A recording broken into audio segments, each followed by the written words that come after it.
Thank you for joining in today's Cryptid Horror Stories. The first story today is called The Hoof in the Hemline, and this is a horror story about the Chullachaki. And in this story, a team of 4 corporate surveyors and 1 local guide are deep in the Amazon to map a territory for a new luxury eco-resort. To expedite the process, the lead surveyor orders the clearing of a sacred grove of ancient ceiba trees the local indigenous tribes warned were the anchors of the forest, dismissing the warnings as superstitious roadblocks to profit. The second story today is called The Vinegar Harvest, and this is a horror story about the Penanggalan. And in this story, the protagonist, Maya, moves back to her ancestral village to help her elderly father. She meets the local midwife, Madame Sora, who is beloved by the community. Sora is breathtakingly beautiful, but always wears high-collared dresses and heavy perfumes. Maya notices that Sora's clinic is the only place in town that stocks massive, industrial-sized barrels of organic apple cider vinegar for skin treatments. In the description below, the stories have been timestamped.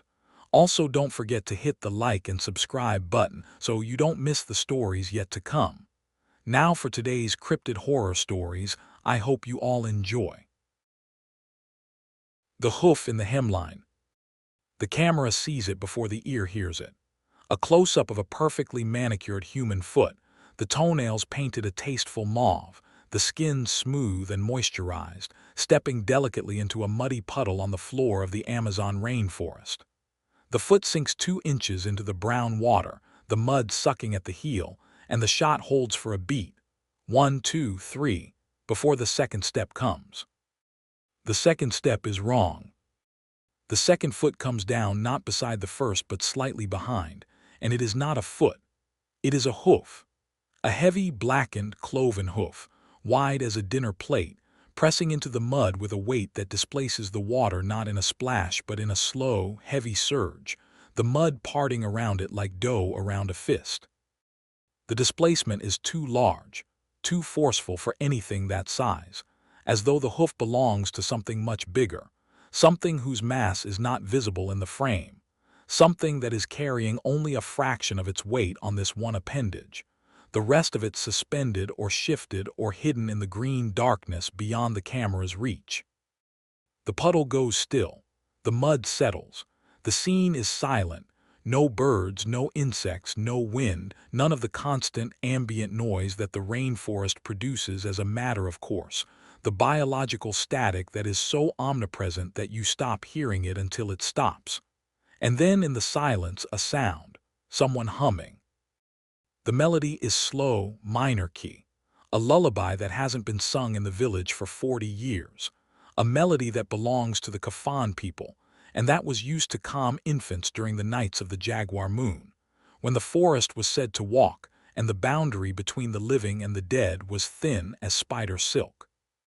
No one has sung this lullaby in 40 years because the last woman who knew it died in 1986, and she died without teaching it to anyone, because her daughters had moved to Lago Agrio and her granddaughters had moved to Quito, and no one in the younger generation was interested in melodies that could not be downloaded. But someone is humming it now, and the humming is coming from the trees. Marcus Webb was not a man who let obstacles stand between him and a profit margin.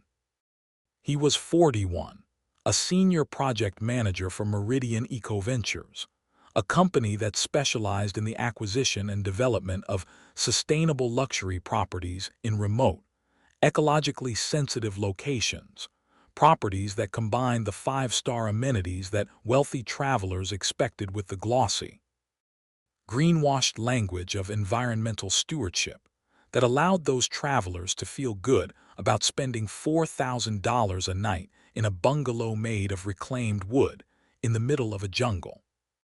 Marcus was good at his job. He was good at his job because he was a man who understood that the world was divided into 2 categories, things that could be bought and things that could be bought with more money. He had the square jaw and the tailored shirts and the fitness trackertan of a man who lived in airports and conference rooms and hotel gyms. and he had the absolute, unshakable confidence of a person who had never once, in 41 years of life, encountered a situation that could not be resolved by the application of sufficient capital and sufficient will. He was standing now in a clearing on the bank of the Agarico River, deep in the Kafan territory of the Ecuadorian Amazon, surrounded by equipment, GPS units, surveying tools, satellite phones, laptops powered by portable solar arrays, and by his team. Sarah Chen, 26, the junior surveyor, recently graduated from Imperial College London, with the pale, earnest face and the immaculate field clothing of someone who had read extensively about the Amazon but had never been to it. David Kowalski, 38, the senior surveyor, a thick-shouldered Pole with a sunburned neck and a permanent expression of mild disgust, who had spent 15 years mapping terrain in places that did not want to be mapped. Maya Okafor, 29, a geese specialist who had been assigned to the team at the last minute to replace a colleague who had quit, and who carried herself with the quiet, watchful competence of someone who had grown up in Lagos, and who therefore did not find the Amazon particularly threatening, and Zane, their local guide. Zane was Kafan. He was 52, though he looked older, the lines in his face carved deep by sun and wind, and a lifetime of navigating rivers and forests that most of the world did not know existed. He was short, wiry, with the build of a man who had never carried an ounce of excess weight, because excess weight in the world he came from was a liability, a sign that you had eaten more than you had worked for. His eyes were dark and sharp, and they moved constantly, scanning the tree line, the water, the sky, with the automatic, unconscious vigilance of a man who had grown up in a world where the things that could kill you did not announce themselves. Zane had been hired because Meridian Ecoventures required a local guide for legal reasons. The Ecuadorian government insisted that any expedition entering Kafan territory be accompanied by a member of the community, and because Zane, despite his obvious discomfort with the project, needed the money. The money was for his daughter's school fees. He had said this once to Maya on the first day, when she had asked him why he was guiding a team that was clearly planning to destroy part of his homeland. He had looked at her with those dark, sharp eyes, and he had said, "Because my daughter needs to go to school, and the school is in Lago Agrio, and the school costs money, and the forest does not pay." And then he had turned and walked into the trees, and Maya had not asked him again. The team had been in the forest for 4 days. They had traveled by river canoe from the Kafan village of Duvuno to a point 12 kilometers upstream, and from there they had hiked into the interior, following a route that Marcus had plotted on satellite imagery, a route that led to a plateau of elevated ground that the satellite images showed as a large, flat, well-drained area ideal for construction. This was the site of the proposed eco-resort. 20 luxury bungalows, a central lodge, a spa, a helipad, all connected by elevated walkways that would, the promotional materials claimed, minimize ecological impact while maximizing the guest experience of pristine rainforest immersion. The plateau was not pristine, it was sacred. Zane had told them this on the first day, when they had reached the edge of the area and he had stopped walking. He had stood at the tree line, his hand on the trunk of a ceiba tree, one of the massive ancient ceibas that grew on the plateau, their trunks as wide as houses, their buttress roots spreading across the ground like the arms of a giant pressed against the earth. And he had said in his quiet, careful Spanish that this grove of trees was sacred to the Kafan. He had said that the trees were not just trees. He had said that they were anchors, that their roots held the forest together, that the spirits of the forest lived in them, and that if the trees were cut, the forest would come apart, and what came through the gap would not be a spirit but a hunger. Marcus had listened politely. He had nodded. He had said, "I understand your concern, Zane, and I respect it, but we have permits. We have environmental impact assessments. We have agreements with the provincial government. This land has been designated for sustainable development, and the project will bring jobs and infrastructure to the region. The trees will be selectively harvested, not clear-cut. We'll replant. It's all in the plan. Zane had looked at him with those dark, sharp eyes, and he had said nothing, because there was nothing to say to a man who believed that permits and assessments and agreements with governments could protect him from the things that lived in the deep green. On the fourth day, Marcus ordered the clearing to begin. The grove of ceiba trees was at the center of the plateau, a cluster of 7 ancient trees, each 100s of years old, their trunks covered in epiphytes and lianas, their canopies spreading overhead like a cathedral ceiling, the light filtering through the leaves in a green, underwater glow that made the air beneath them feel thick and ancient and heavy with time. The trees were the heart of the plateau, the reason the ground was elevated and well-drained, the reason the soil was firm and the ecosystem was stable. They were also, according to Marcus's site plan, directly in the path of the central lodge and the main walkway. "Take them down," Marcus said, standing at the edge of the grove with his tablet, his site plan glowing on the screen, his voice carrying the casual, unreflecting authority of a man who has never been told no by a tree. "Start with the 2 in the center. We need the footprint clear by the end of the week." David Kowalski had looked at Zane. Zane was standing at the edge of the camp, his back to the group, his face turned toward the grove, and his body was rigid, every muscle locked, his hands clenched at his sides, and Maya, watching from behind her laptop, saw something on Zane's face that she had not seen before. It was not anger. It was not grief. It was fear. The deep, bone-level, existential fear of a man who is watching someone set fire to the load-bearing wall of the house he lives in. "Marcus," David said, and his voice was cautious, the voice of a man who has been in the field long enough to know that local guides are not just GPS systems with legs, but repositories of knowledge that can keep you alive. "Zane's pretty serious about these trees. Maybe we should." "David, the trees are coming down. We have a schedule. The contractors are arriving in 10 days. If the footprint isn't clear, we lose a week. And if we lose a week, we lose the dry season window. And if we lose the dry season window, we're looking at a 3-month delay and $250,000 in cost overruns. The trees are coming down." The chainsaws started at noon.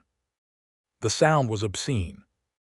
In the cathedral silence of the ancient grove, the screaming whine of the chainsaws was a violation, a desecration, the oral equivalent of graffiti on a temple wall. And the noise drove every bird from the canopy, drove every monkey from the branches, drove every living thing that could move away from the grove and into the deeper forest. And the silence that followed the departure of the animals was a silence that should have been a warning, because the forest, when it goes quiet, is not empty. It is listening. The first ceiba fell at 2:14 p.m. The tree was 300 years old, its trunk 6 feet in diameter, its root system spreading across 50 feet of ground, and it fell with a sound that was not the sharp, clean crack of a felled pine but a deep, tearing, groaning sound, the sound of a living thing being broken, the sound of roots being ripped from the earth. And when it hit the ground, the impact shook the plateau, and the vibration traveled through the soil and through the roots, and through the network of mycelia that connected every tree in the forest, in a web of communication that scientists were only beginning to understand. And the message that traveled through that web was not a word but a feeling, and the feeling was pain. Zane was standing at the edge of the camp, his back to the falling tree, his eyes closed, his lips moving silently, and Maya, who had been watching him, saw that he was praying.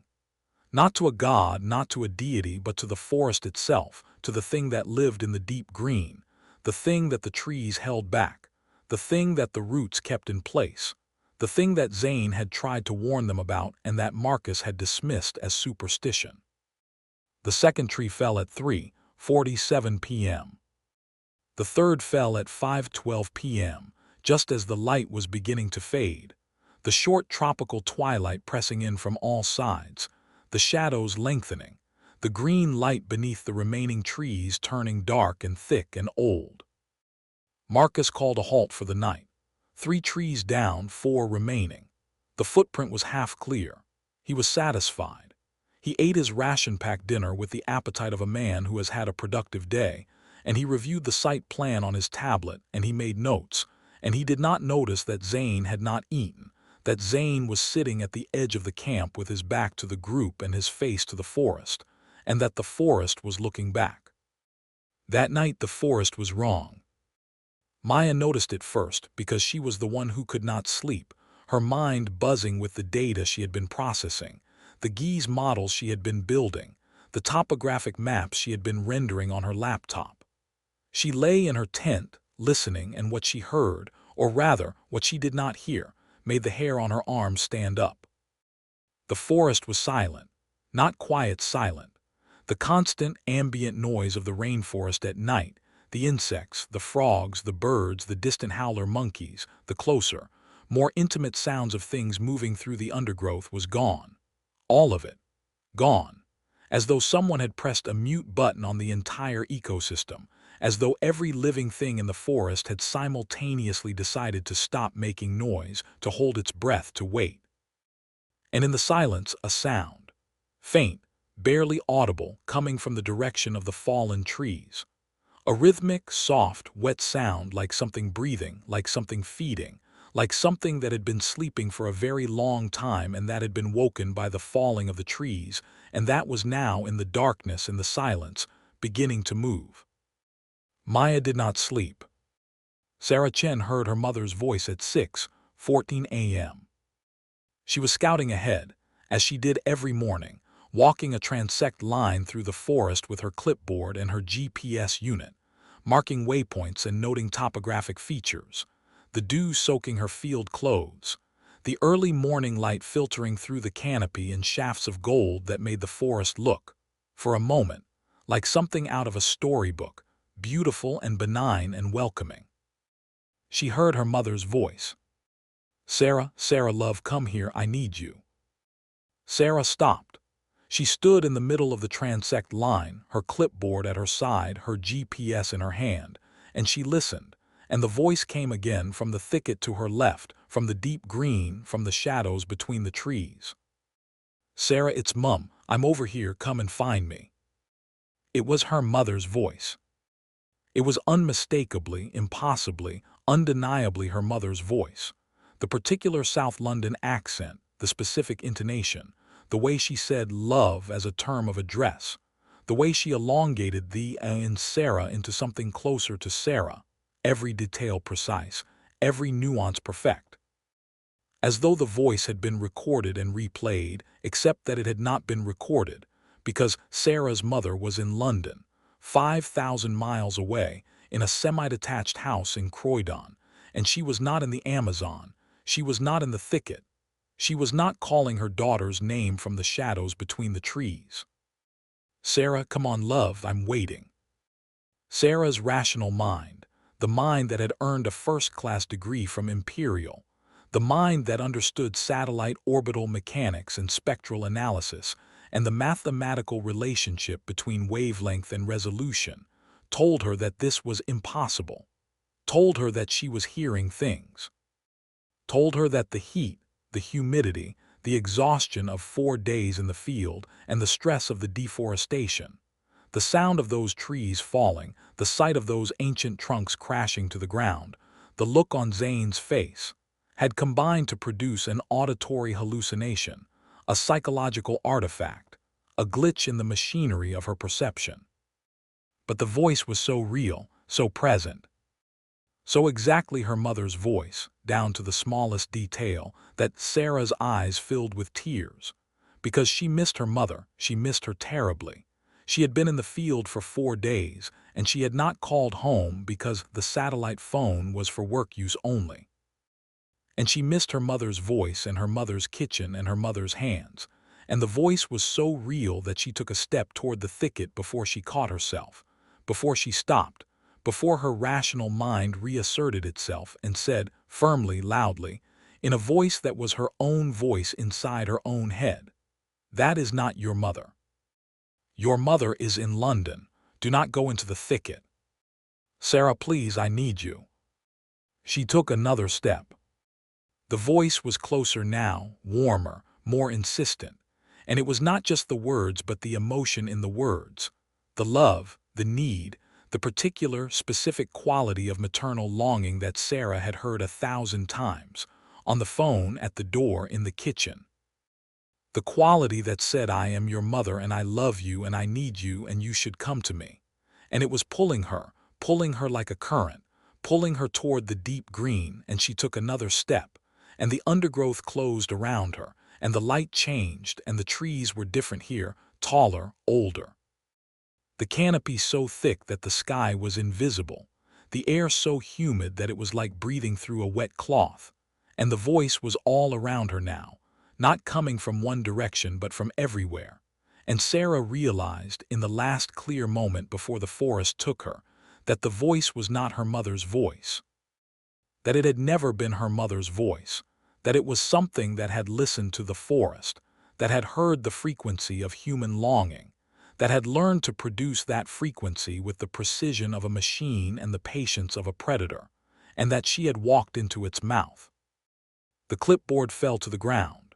The GPS unit landed beside it, its screen still showing the transect line, the waypoints, the satellite positions, all the data that described the world in terms that were precise and rational and utterly useless in the face of something that did not operate within the framework of precision and rationality.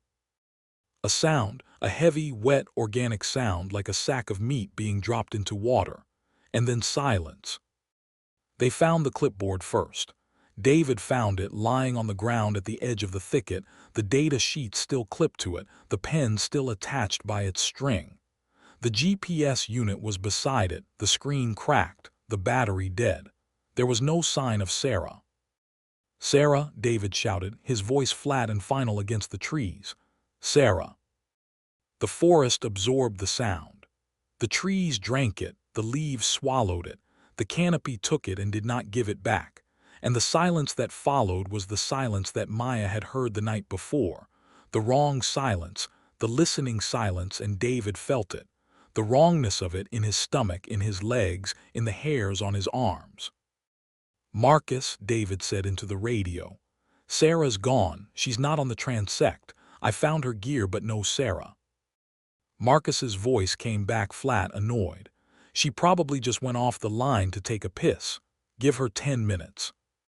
David gave her 10 minutes. He gave her 20. He gave her 30. He walked the transect line forward, calling her name, and then he walked it backward, and then he walked it laterally, pushing into the undergrowth, the thorns tearing at his clothes, the lianas grabbing at his ankles like hands, and he found in a clearing 20 meters off the transect line a single hoof print. It was pressed deep into the loam, the leaf litter pushed aside by the weight of it, the impression sharp and clear in the soft, wet earth. It was a hoof print. A cloven hoof like a goat's, but larger, much larger, as wide as a dinner plate, the two halves of the cloven spread wide by the weight of whatever had made it. And it was deep, pressed into the soil by a mass that David, in his 15 years of surveying wilderness terrain, could not attribute to any animal he had ever encountered. He called Marcus again. "There's something here, some kind of track. It's not Sara's, it's not human, it's not, I don't know what it is." "Is it a jaguar?" "It's not a jaguar, it's a hoof, a big one." "A tapir, a peccary." "Marcus, this is not a tapir or a peccary. This is something else, something big, and it was here where Sara's gear was found." A pause, the sound of Marcus breathing, the sound of Marcus thinking, the sound of a man weighing the cost of a problem against the cost of dealing with it. "Come back to camp. We'll organize a search. Bring the GPS."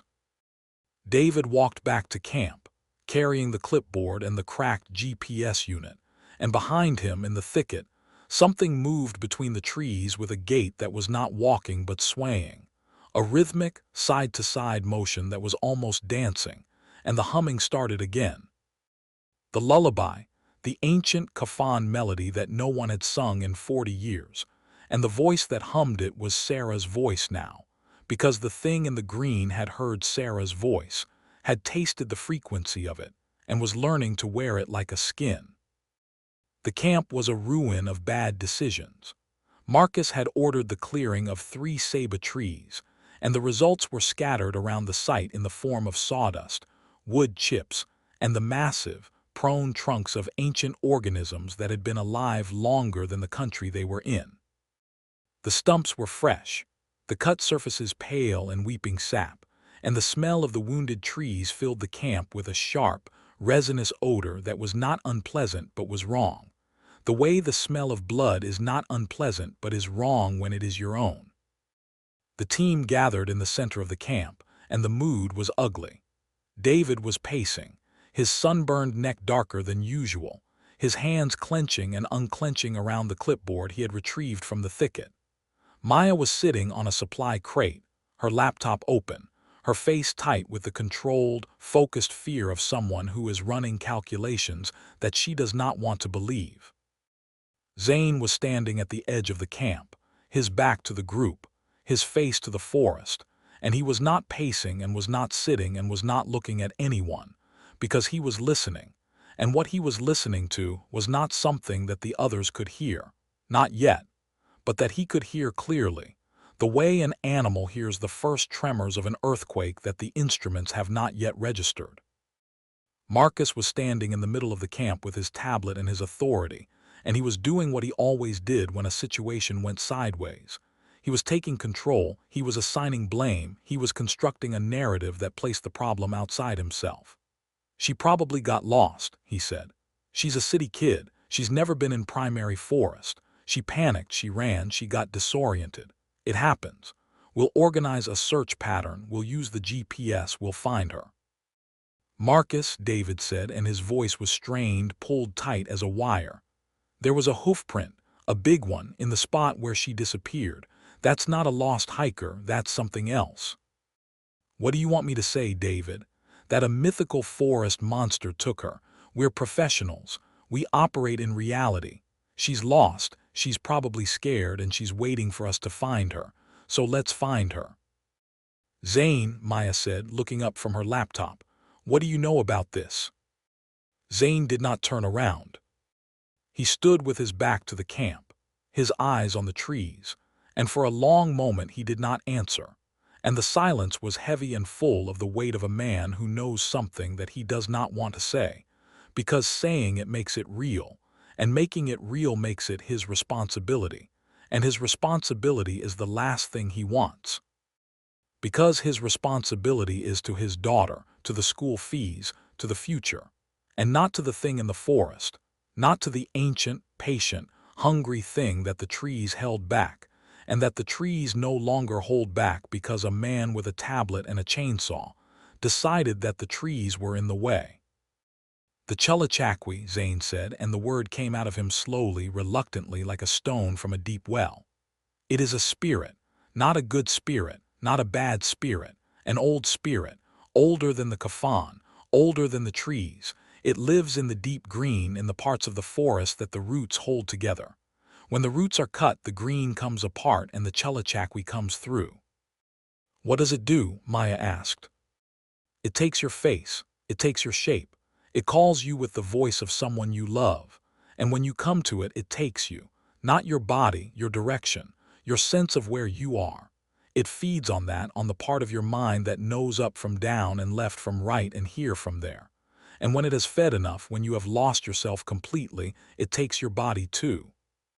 Marcus stared at him. "That's a fairy tale, Zane. I need search parameters, not folklore." Zane turned then, and his eyes were not the eyes of a man telling a story. They were the eyes of a man who had seen something, who had lived in this forest for 50 years, and who knew it the way a person knows their own body, not as a collection of parts but as a single, integrated, living whole, and who could feel in that whole the presence of something that did not belong, something that had been let in through the gap in the roots, something that was here, now, close, watching. "Mr. Marcus," Zane said, and his voice was patient and careful and sad, the voice of a man explaining something to a child who will not listen. "You cut the trees. The trees were the door, and the door was closed, and you opened it. What is on the other side of the door is not something that your GPS can find. It is not something that your satellite phone can call. It is not something that your guns can shoot, because it is not an animal. It is the forest's anger, and it has been sleeping for a long time, and you have woken it up. The silence that followed was the wrong silence, the listening silence, and Marcus, for the first time in his life, did not have a response. He stood in the center of the camp with his tablet and his authority and his absolute unshakable confidence. And for the first time the confidence wavered, not visibly, not in a way that anyone could see, but internally in the place where his certainty lived. The foundation shifted, just slightly, just enough to let in a crack of doubt through which the fear would come. "We're leaving," David said. "Now we pack up and we leave." "We're not leaving without Sarah," Marcus said. And the authority was back, the confidence reasserting itself like a reflex, and Maya understood, watching him, that Marcus's confidence was not a response to reality but a defense against it, a wall that he had built between himself and the world, and that the wall was high and thick, and had served him well for 41 years, and that it would not hold. "Fine," David said. "We search for Sarah, but we stay together. No one goes anywhere alone. And we follow the GPS back to the river. If we find her, great. If we don't find her by noon, we leave." "Agreed." Marcus nodded. The nod was curt, dismissive, the nod of a man who agrees because agreement is faster than argument and because he is still, despite everything, certain that this is a logistics problem, a search and rescue operation, a matter of applying the right methodology to a knowable situation. They formed a line, David on point, Marcus behind him, Maya in the middle, Zane at the rear. They walked toward the thicket where Sarah's clipboard had been found, their GPS units active, their satellite phones on, their bodies closed together, their eyes scanning the undergrowth with the desperate, darting vigilance of prey animals who know they are being hunted, but who do not know from which direction the hunter will come. The forest had changed. Maya noticed it first because she was the one carrying the GPS, and the GPS was wrong. The topographic data on her screen did not match the terrain in front of her. The elevation contours were off. The waterway positions were wrong. The waypoint she had set at the camp that morning was behind them. She could see the smoke from the camp stove rising above the canopy, but the GPS said it was to their left, 200 meters away, through dense undergrowth. "David," she said, "the GPS is wrong. The camp is behind us. The GPS says it's to the left." David stopped. He checked his GPS. Same result.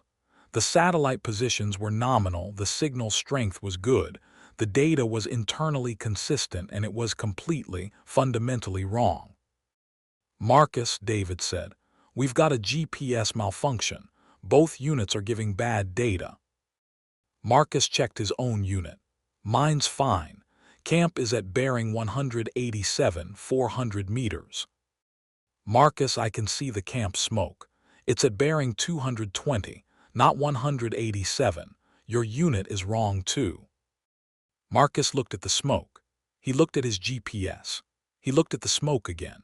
And Maya saw it happen the moment when the wall cracked, the moment when the confidence failed, the moment when the world that Marcus had built in his head, the world of permits and plans and profit margins, the world where everything was knowable and controllable and manageable, came up against the world that actually existed, the world where the trees were anchors and the forest had teeth and the GPS lied. "Zane," Marcus said, and his voice was different now, not the voice of authority but the voice of a man who is asking for help from someone he had previously dismissed. "Can you get us back to the river?" Zane looked at the sky. He looked at the trees. He looked at the ground. He looked at the direction of the smoke and the position of the sun and the pattern of the shadows and the angle of the buttress roots on the remaining trees, and he nodded. "I can try, but the forest is moving." "The forest is what?" "The forest is moving. The paths are not where they were. The trees are not where they were. The river is not where it was. When the Chullachaki wakes, the green comes apart and the pieces rearrange themselves. The forest is not a place anymore. The forest is a trap." They walked. They walked for an hour following Zane, who navigated by the position of the sun and the texture of the bark, and the direction of the water on the leaves, the ancient, pre-technological methods of a people who had lived in this forest for thousands of years before the invention of the satellite, and the forest resisted them. The undergrowth was thicker than it had been the day before. The lianas hung lower. The roots rose higher from the ground, tripping them, catching their ankles, and the path they had walked that morning, the clear, wide path from the camp to the transect line, was gone, swallowed by the green, as though the forest had pulled it back into itself, closing the wound that the humans had made, healing over the scar. And then they found the people. They came out of the trees like mirages, one at a time, and the first one was a woman. She was old, her face lined and dark, her body wrapped in a rough, homespun cloth that was stained with mud and plant dye, and she was standing behind a screen of ferns at the edge of a small clearing, and she was smiling, and she was beckoning, and she was saying something in a language that Maya did not understand but that Zane did, and Zane stopped dead in his tracks. "Who is that?" David asked. "It is a Kafan woman," Zane said. "From Duvuno. She is one of the village elders." "What's she doing out here?" "She is not out here. She is in the village. I saw her yesterday. She is old. She cannot walk this far." "But she's right there." "Look at her feet," Zane said. They looked. The woman was standing behind the ferns, and the ferns were thick and high, and they covered her from the waist down, and they could not see her feet. "She's standing behind ferns," Marcus said. "So what?" "Mr. Marcus, when you see a person in the forest and that person is standing behind something and the thing they are standing behind covers their feet, you do not go to that person. You do not speak to that person. You do not trust that person, because the Chullachaki cannot change its feet. It can change its face, its voice, its body, its clothes, but it cannot change its feet. One foot is human. One foot is a hoof, and it will always hide the hoof." The woman smiled. She beckoned again, more urgently, and she spoke, and her voice was warm and kind and welcoming, the voice of a grandmother, the voice of safety, and Maya felt the pull of it, the same pull that Sarah must have felt, the gravity of a voice that says, "I am here, I am safe, come to me," and she took a step forward before Zane grabbed her arm. "Don't look at it," Zane said. "Don't listen to it, walk." They walked. The woman faded into the ferns, and the smile faded with her, and for a moment, just before she disappeared, Maya saw the smile change, the warmth draining from it like water from a broken glass, and what was left was not a smile but a grimace, a rictus. The expression of something that does not feel emotion but that has learned to imitate it, and the imitation was close, was very close, was almost perfect, but it was not perfect, and the imperfection was the horror, the uncanny valley, the narrow, razor-thin gap between real and imitation where the terror lives. They encountered three more. A man standing behind a fallen log offering directions to the river in broken Spanish. A child sitting on a stump, waving, smiling, calling "Hola, hola," in a voice that was too high, too bright, too cheerful for a forest that was silent and wrong. A woman standing in a stream, the water up to her knees, her long hair covering her body, bathing, singing a song that Maya recognized. A pop song from the radio. Something by Rihanna, something that had no business being sung by a woman alone in a stream in the middle of the Amazon. And the wrongness of it was so profound, so cosmic, that Maya felt it in her bones, felt it as a vibration, as a frequency, as a signal from the universe that said this is not right. This is not real. This is a trap. Each of them hid their feet. Behind a log, behind a stump, in the water, behind ferns, behind skirts of moss and rags that looked like clothing but moved wrong, swaying with that rhythmic, side-to-side, almost dancing motion that was not the way cloth moves in the wind, but the way a body moves when it is wearing cloth as a costume, and has not quite learned how the costume is supposed to behave. "Do not engage," Zane said each time, and his voice was tight and controlled and afraid. "Do not speak to them. Do not look at their faces. Look at the ground. Look at the trees. Look at anything but them." They walked for another hour. The forest grew darker, the canopy thickening overhead, the light fading even though it was midday, the green pressing in from all sides like a living, breathing thing, and the sounds, or rather the absence of sounds, was a constant pressure on their eardrums, a vacuum, a void, a negative space where the forest's voice should have been. And then Sora appeared. She was standing in the middle of the path, directly in front of them, as though she had been waiting for them, as though she had known where they would be and when. And she looked exactly as she had looked that morning. Field clothes, ponytail, the pale, earnest face, the clean boots. And she was crying. And she was saying, thank God, I was so scared, I was so lost. I've been wandering for hours, please, please help me, take me back to camp. And her voice was Sora's voice, and her face was Sora's face, and her body was Sora's body, and everything about her was Sora, everything except. The feet, Zane whispered, look at her feet. They looked. The path was clear, no ferns, no logs, no water, and Sora's feet were visible, and they were wrong. Both feet were visible, and both feet were shod in the same hiking boots that Sora had been wearing that morning, and the boots looked normal, and the feet inside them looked normal. And for a moment Maya thought Zane was wrong, thought that this was really Sora, really and truly, and that they should help her, that they should take her hand and bring her back to camp, and that everything would be fine. And then she saw it. The boot on the right foot was not standing on the ground the way a boot stands on the ground. It was pressed into the ground, the soil displaced around it in a pattern that was not the pattern of a shoe print, but the pattern of a hoof print, the same wide, deep, cloven displacement that David had found in the loam where Sora's clipboard had been lying. The boot was there, the shoe was there, but inside the shoe, or beneath it, or instead of it was a hoof, and the hoof was pressing into the earth with the weight of something that was much bigger than the body it was attached to. Something whose mass was not contained in the 5'4", 120-pound frame of Sora Chen, but that was distributed elsewhere, hidden in the green, in the shadows, in the space between the trees. The creature's movements were wrong.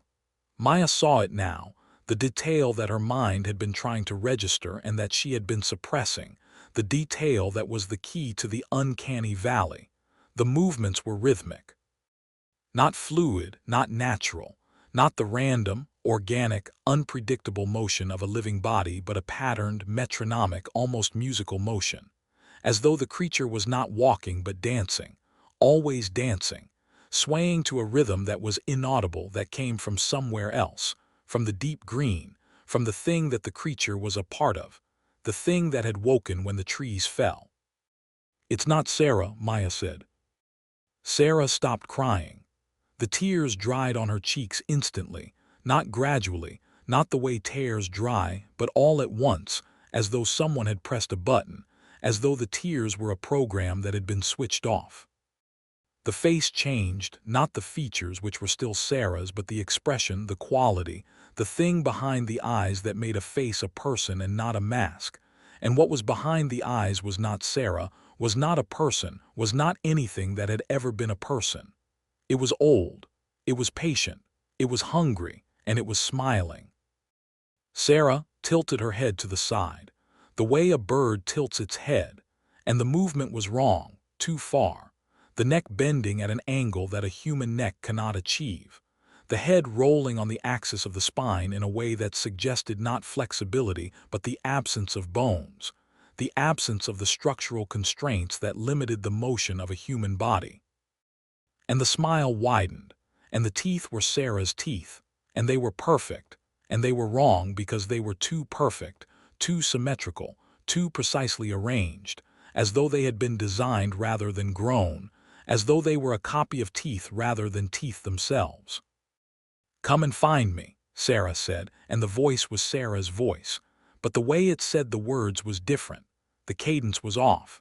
The emphasis was on the wrong syllables. The rhythm was the rhythm of the dancing, the swaying, the side to side, and the words were not a request but an invitation, a lure, a hook baited with the shape and voice of a girl who was already gone. "Move," Zane said. "Now don't run, walk, don't look at it." They walked.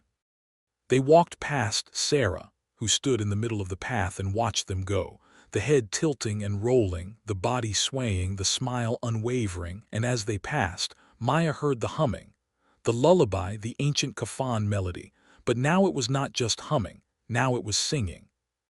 And the words were in a language that was not kafan and not Spanish and not English, but something older, something that predated all of them, something that had been spoken in this forest when the trees were young and the green was deep, and the thing in the green had no name because naming things is what humans do, and the thing was not human, had never been human, would never be human.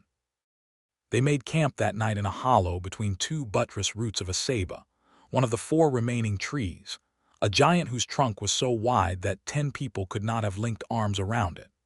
The tree was still alive, still anchored, still holding, and Zane had said that sleeping beneath an uncut ceiba was the safest thing they could do, because the trees were the door and the door was still closed here, and whatever was loose in the forest would not come close to the trees that still stood.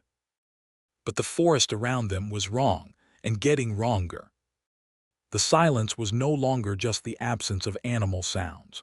It was the presence of something else, a pressure, a density, a quality of the air that suggested that the space between the trees was not empty but occupied, not by a thing but by an attention, a consciousness that was diffuse and spatial, that existed not at a single point but everywhere at once, like the forest itself was watching them through 1,000 invisible eyes.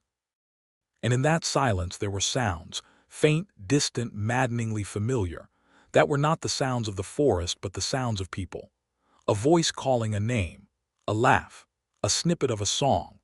The sounds were indistinct, just at the edge of comprehension, and they came from different directions, and they changed, and the effect was disorienting, maddening, like being in a room where someone is always whispering just behind you. David built a fire. The fire was small. There was little dry wood to be found in the humid, oppressive air. But it was a fire, and fire was the oldest defense against the dark, and the light of it pushed the shadows back a few feet, and the heat of it was a comfort, and the 4 of them, Marcus, David, Maya, and Zane, sat around it and did not speak because there was nothing to say. Because the situation they were in was not a situation that could be talked through or planned around or managed with the tools that they had, because the tools that they had were the tools of civilization, and they were not in civilization anymore. They were in the deep green, and the deep green did not recognize their tools.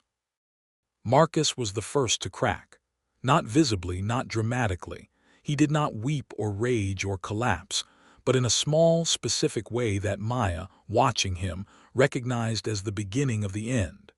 He took out his satellite phone and tried to call for help.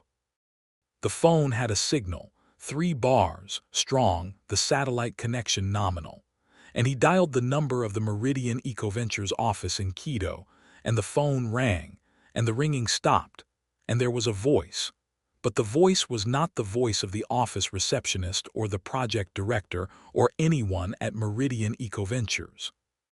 The voice was a woman's voice, and it was humming a lullaby, and the lullaby was the same lullaby, the ancient kafan melody, and Marcus listened for 3 seconds before he ended the call and put the phone away, and stared at the fire with the expression of a man who has just discovered that the ground beneath his feet is not ground. Marcus, Maya said. The phone's compromised, Marcus said, and his voice was flat, controlled, the voice of a man who is holding himself together by force of will and by the refusal to acknowledge what has just happened. There's interference. We'll try again in the morning. The phone's not compromised, Zane said from the other side of the fire, and his voice was quiet and sad and resigned. The forest is. The thing in the green, it does not just take faces. It takes voices. It takes sounds. It takes everything that travels through the air, and it changes it and it sends it back, and you cannot trust anything you hear or see or feel, because all of it is the Chullachaki. How do we get out? David asked, and his voice was the voice of a man who has spent his life in wild places and who has always been able to find his way out. and who is now facing the possibility that the thing he has based his identity on, his competence, his experience, his ability to navigate any terrain, is meaningless in this place. You follow the ground, Zane said. Not the GPS, not the sky, not the trees, the ground. You look for the trail where the tracks are mismatched. 1 foot human, 1 foot hoof. Where the tracks are mismatched, the Chullachaki has walked, and where the Chullachaki has walked, the forest is changed, and if you go where the forest is changed, you will be lost. But if you go where the tracks are even, where both feet are human, or where both feet are animal, you are in the real forest, and the real forest has a river, and the river has a boat, and the boat has a motor, and the motor will take you to the town. And Sora? Marcus asked. And the question was barely a whisper, the question of a man who is trying to hold onto the framework of responsibility, of duty, of the obligation of a team leader to his people, even as the framework dissolves around him. Sora is gone, Zane said, and the words were gentle and final, the words of a man who has seen this before, who has heard the stories, who knows that the thing in the green does not give back what it takes. The thing that looks like Sora is not Sora. Sora is in the deep green now. The deep green does not have a bottom. They set out at dawn, and the forest was a mirror of itself, a place of false reflections and broken paths, and the GPS units were useless. Not wrong now, but dead. The screens blank, the batteries inexplicably drained, as though the forest itself was absorbing the electromagnetic energy, drinking it the way the roots drank water, converting it into the power that animated the shifting, rearranging, trap-like geography that surrounded them. Zane led. He walked with his head down, his eyes on the ground, reading the tracks. It was slow, agonizingly slow, each step a decision a gamble, because the tracks were complex, overlapping, the ground a palimpsest of prints. Human feet, animal hooves, boot treads, bare soles, and the wrong ones, the mismatched ones. 1 human and 1 hoof, that appeared and disappeared and reappeared in patterns that were not random but designed, laid down to confuse, to mislead, to draw the reader of tracks into the places where the green was deepest and the thing that lived there was closest. The hours passed. They walked in silence, the silence of people who have accepted that talking will not help, that the situation is beyond language, that the only communication that matters now is the communication between Zane's eyes and the ground beneath his feet. They drank from their water bottles, which were running low. They ate nothing because there was nothing to eat, because the forest that had once been full of fruit and game was now empty, stripped, the trees barren, the undergrowth bare. The ecosystem that had supported 1,000 species reduced to a stage set, a backdrop, a facade behind which the real forest, the deep green, the hungry green, waited. And then they found the ranger. He appeared at the edge of a clearing, stepping out of the trees with his hands raised, his face open and reassuring, his clothing the khaki and green uniform of the Ecuadorian National Park Service. He was tall, broad-shouldered, with a tanned, weathered face and a kind, crinkled smile, and he was carrying a radio and a first aid kit, and he said in excellent English, "Hello, hello, are you the survey team? We got a distress signal. I'm Ranger Miguel. I'm here to help." The relief was physical, chemical, a wash of endorphins and adrenaline that hit Maya like a wave, and she felt her legs go weak, felt her eyes fill with tears, felt the overwhelming, almost unbearable release of tension that comes when, after hours of fear and uncertainty, someone appears who represents authority, organization, civilization, rescue. David clapped the ranger on the shoulder. Marcus began talking rapidly, explaining the situation, describing Sarah's disappearance, the GPS failure, the strange encounters in the forest, and his voice was the voice of a man who is delegating, handing the problem to someone else, offloading the responsibility that has become too heavy to carry. Maya felt it too, the relief, the hope, the desperate desire to believe that this was real, that this man was who he said he was, that the radio in his hand could call for help, that the first aid kit could fix what was broken. She felt it, and she almost surrendered to it, and then she saw Zane. Zane was standing behind the group at the back, and he was not looking at the ranger's face. He was looking lower. He was looking at the ranger's feet, and his expression was the expression of a man who has just seen a snake in the grass, the expression of someone who recognizes the danger and who is calculating, with the cold, precise, survival-oriented mathematics of a prey animal, the distance between himself and the threat. "Mr. Marcus," Zane said, and his voice was very calm and very quiet. "Come here, bring the group, come to me, now." Marcus did not hear him.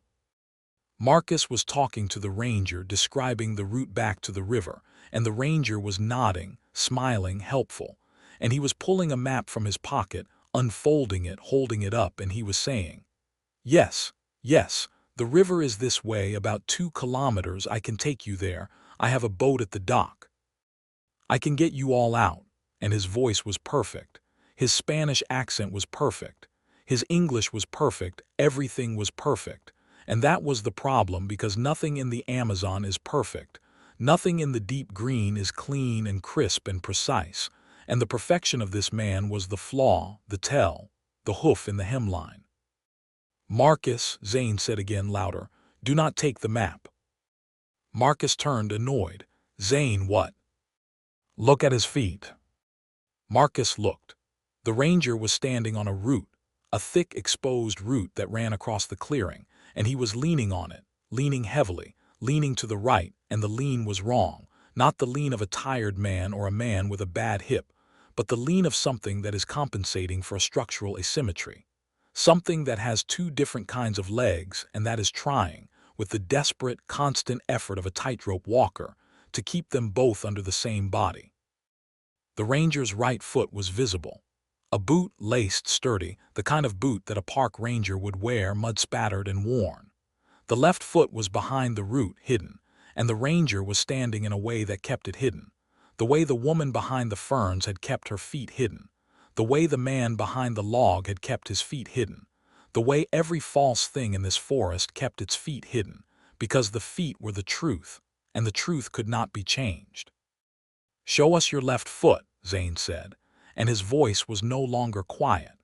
It was loud, direct, the voice of a man who has nothing to lose and who is therefore willing to do the one thing that you should never do with the thing in the green, which is to confront it directly, to acknowledge it, to tell it that you see it. The ranger's smile did not change. The kind, crinkled, weathered face continued to radiate warmth and helpfulness and the reassuring authority of a government employee in a national park. And the map was still held up, the route to the river still marked in red ink, and the voice was still saying, "Come on, friends, let's go. The river is close. You're safe now, you're safe." And the lie was so beautiful, so perfectly constructed, so meticulously detailed that for a moment, Maya wanted to believe it more than she wanted to breathe.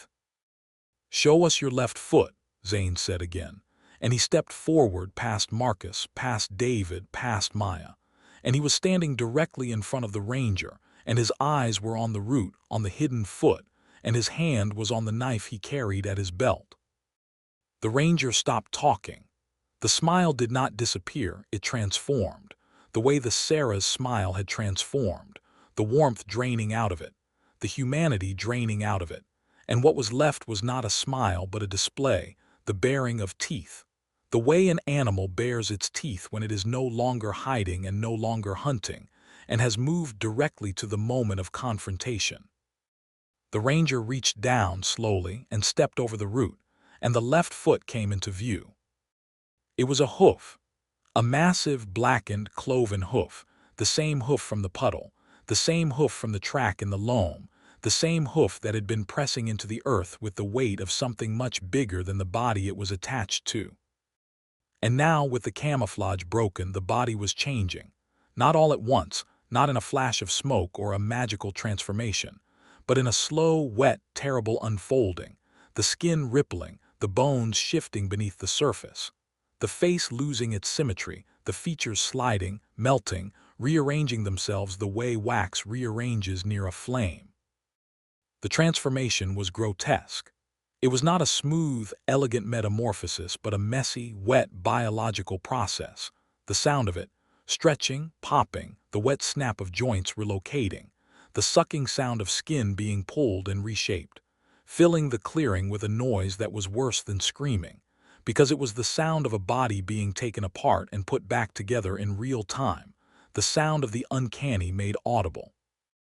The ranger's uniform was splitting, the khaki fabric tearing as the body beneath it changed shape, the broad shoulders narrowing, the tall frame compressing, the man becoming something smaller, something wirier, something that was not a man at all but a creature that was using the man shape the way a hermit crab uses a shell, wearing it, inhabiting it, and now, exposed, discarding it.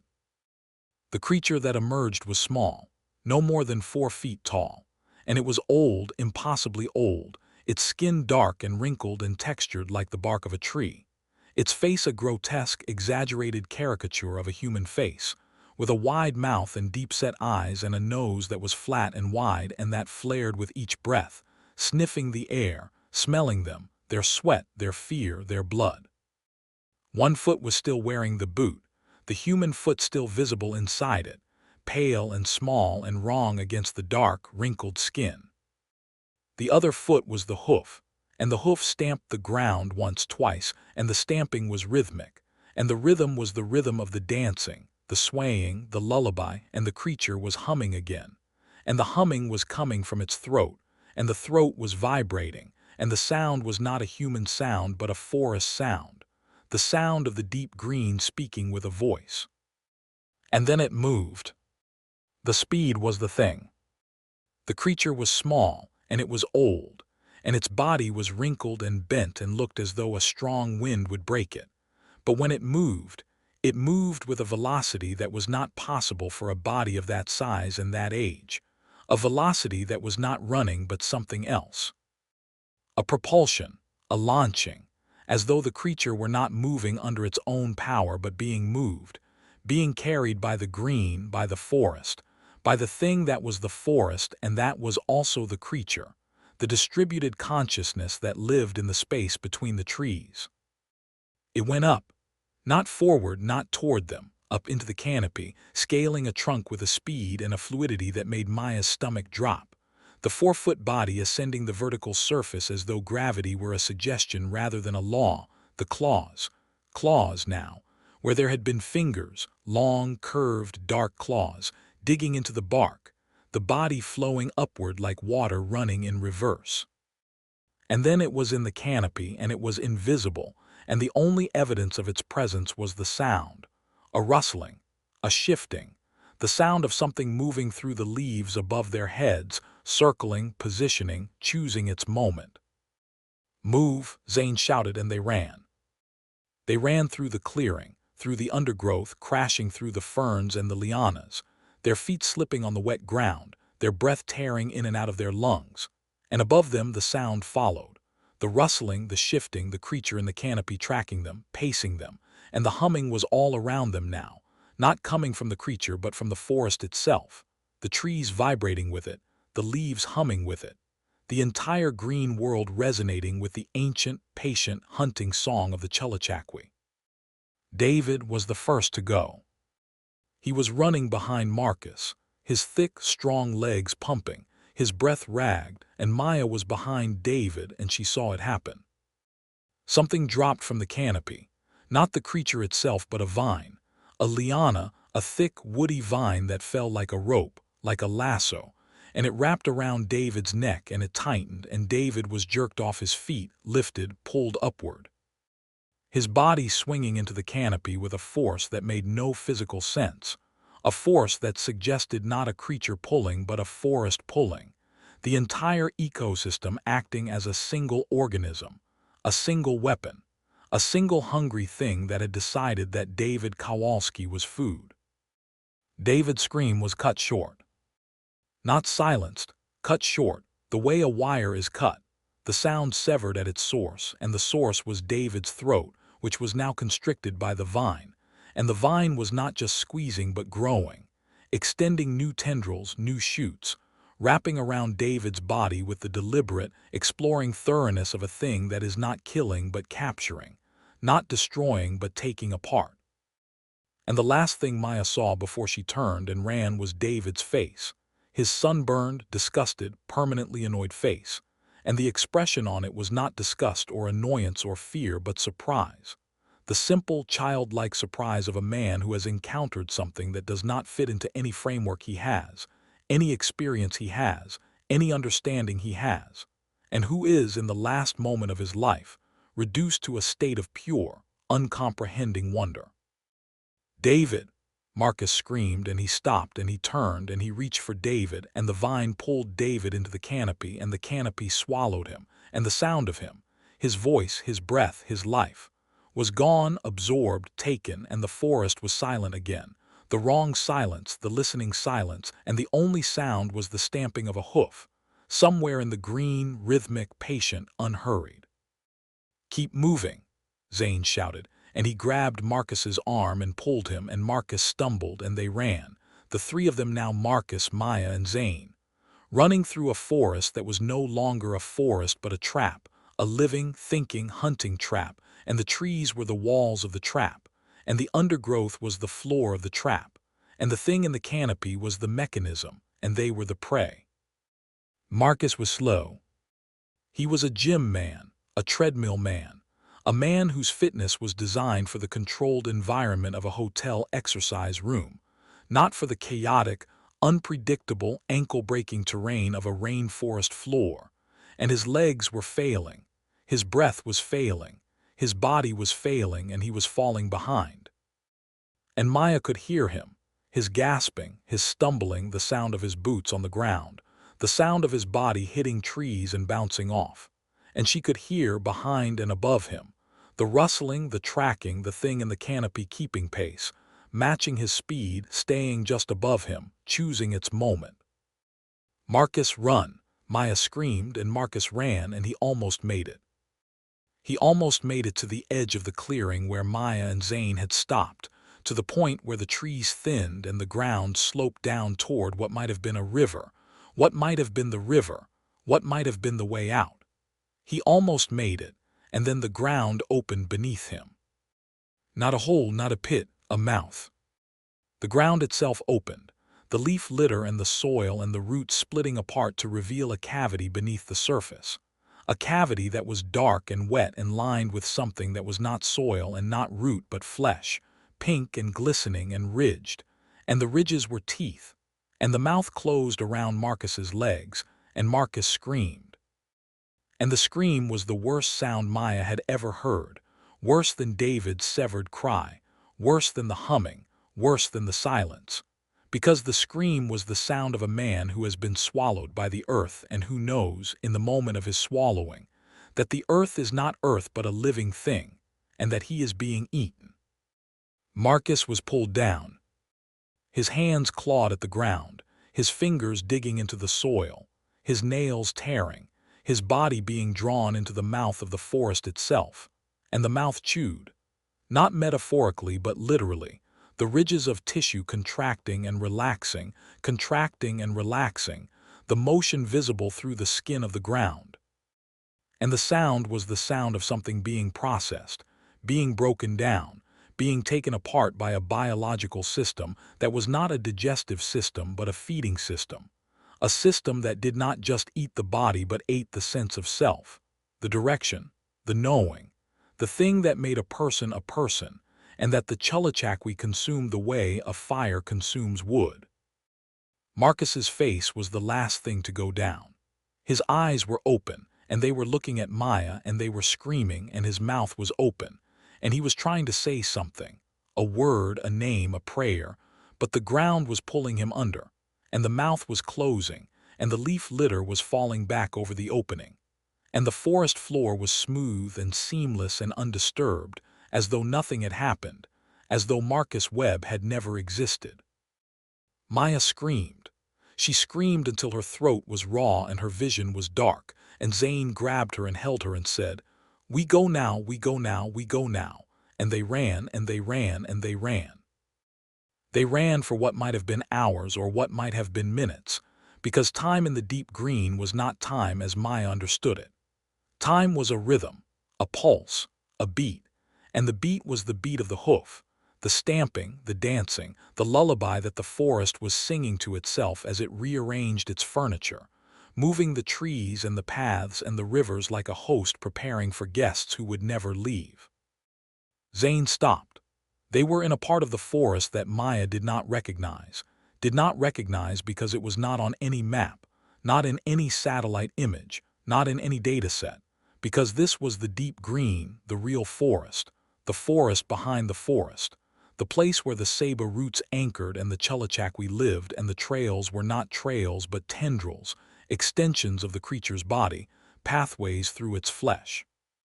Zane, Maya said, and her voice was wrecked, a torn, breathless whisper. Where are we?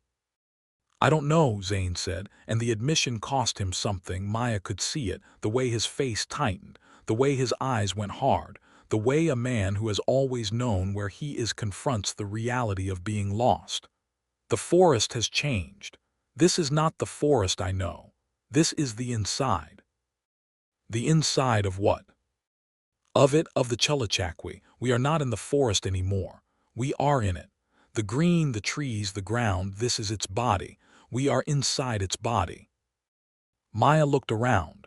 The trees were the same, ceibas, kapok's, ficus, the same species she had been identifying for 4 days, but they were different. Their bark was not bark but skin, smooth and slightly warm to the touch, and when Maya pressed her hand against a trunk, she felt a pulse, a slow, deep, rhythmic pulse that was not the pulse of sap but the pulse of blood, of something alive, of something that was not a tree but that was wearing a tree the way the ranger had worn a body, the way Sora had worn a face. The ground was warm. Not the residual warmth of sun-heated soil but the active, radiating warmth of a living body, and beneath her boots Maya could feel it. The give, the softness, the organic quality of a surface that was not soil but tissue, not earth but flesh. And the thought, the knowledge, the understanding that she was walking on the skin of something alive, something vast, something that was the forest and that contained the forest the way a body contains its organs, made her legs buckle, and she sat down. Hard on the warm ground, and she put her head between her knees, and she breathed. And the air she breathed was the air of the creature's interior, warm and humid and sweet, sweet with the smell of digested organic matter, sweet with the smell of the things that had been eaten before her, the things that had been absorbed, the Soras and the Davids and the Marcuses of previous encounters, previous groups, previous expeditions that had come to the forest and had not come back. Breathe, Zane said, and his hand was on her shoulder, and his voice was the voice of a man who has accepted what is happening and who is operating now not on hope but on instinct, on the deep, ancient, precognitive knowledge of a people who have lived in this forest for 10,000 years, and who have always known what lives in the deep green and who have always, always stayed away from it. Breathe, we are not dead yet. The creature does not eat fast, it eats slow. It takes your direction first, then your sense, then yourself. We still have our direction. We still know where the river is. How do you know where the river is? Because I can hear it. Listen, not with your ears, with your feet. Maya pressed her boots against the warm ground. She felt the pulse, the slow, deep rhythm, and beneath the pulse something else, a vibration, a distant, low-frequency hum that was not the Chullachaki's heartbeat but something external, something real, something that existed outside the creature's body. The river, the agarico, the water that had brought them here and that would take them away. That way, Zane said, pointing, through the trees. The river is that way, maybe a kilometer, maybe less. A kilometer through this, through the inside of the thing. Yes, there is no other way. The creature has closed itself around us. We are in its belly. The only way out is through. They walked. They walked on the warm skin of the Chullachaki's interior, between the trees that were its organs, through the air that was its breath, and every step was a step deeper into something that should have killed them already, and that was, instead, keeping them alive, because the Chullachaki did not eat quickly. It ate slowly. It fed on direction and sense and self. And that kind of feeding took time, required patience, demanded that the prey remain alive and conscious and aware for as long as possible, because the feeding was not on the body but on the mind, and a mind that is unconscious cannot be eaten. The forest changed around them, or rather, the creature's interior changed, the geography shifting, the trees moving, the paths rearranging, and Maya understood that this was not navigation but digestion, the slow, peristaltic movement of a body that was processing them, moving them through its system, breaking them down not with acid but with confusion, with disorientation, with the constant, maddening, relentless substitution of false for real, of imitation for genuine, of the Chullachaki's voice for the world's voice. And then they saw Zane.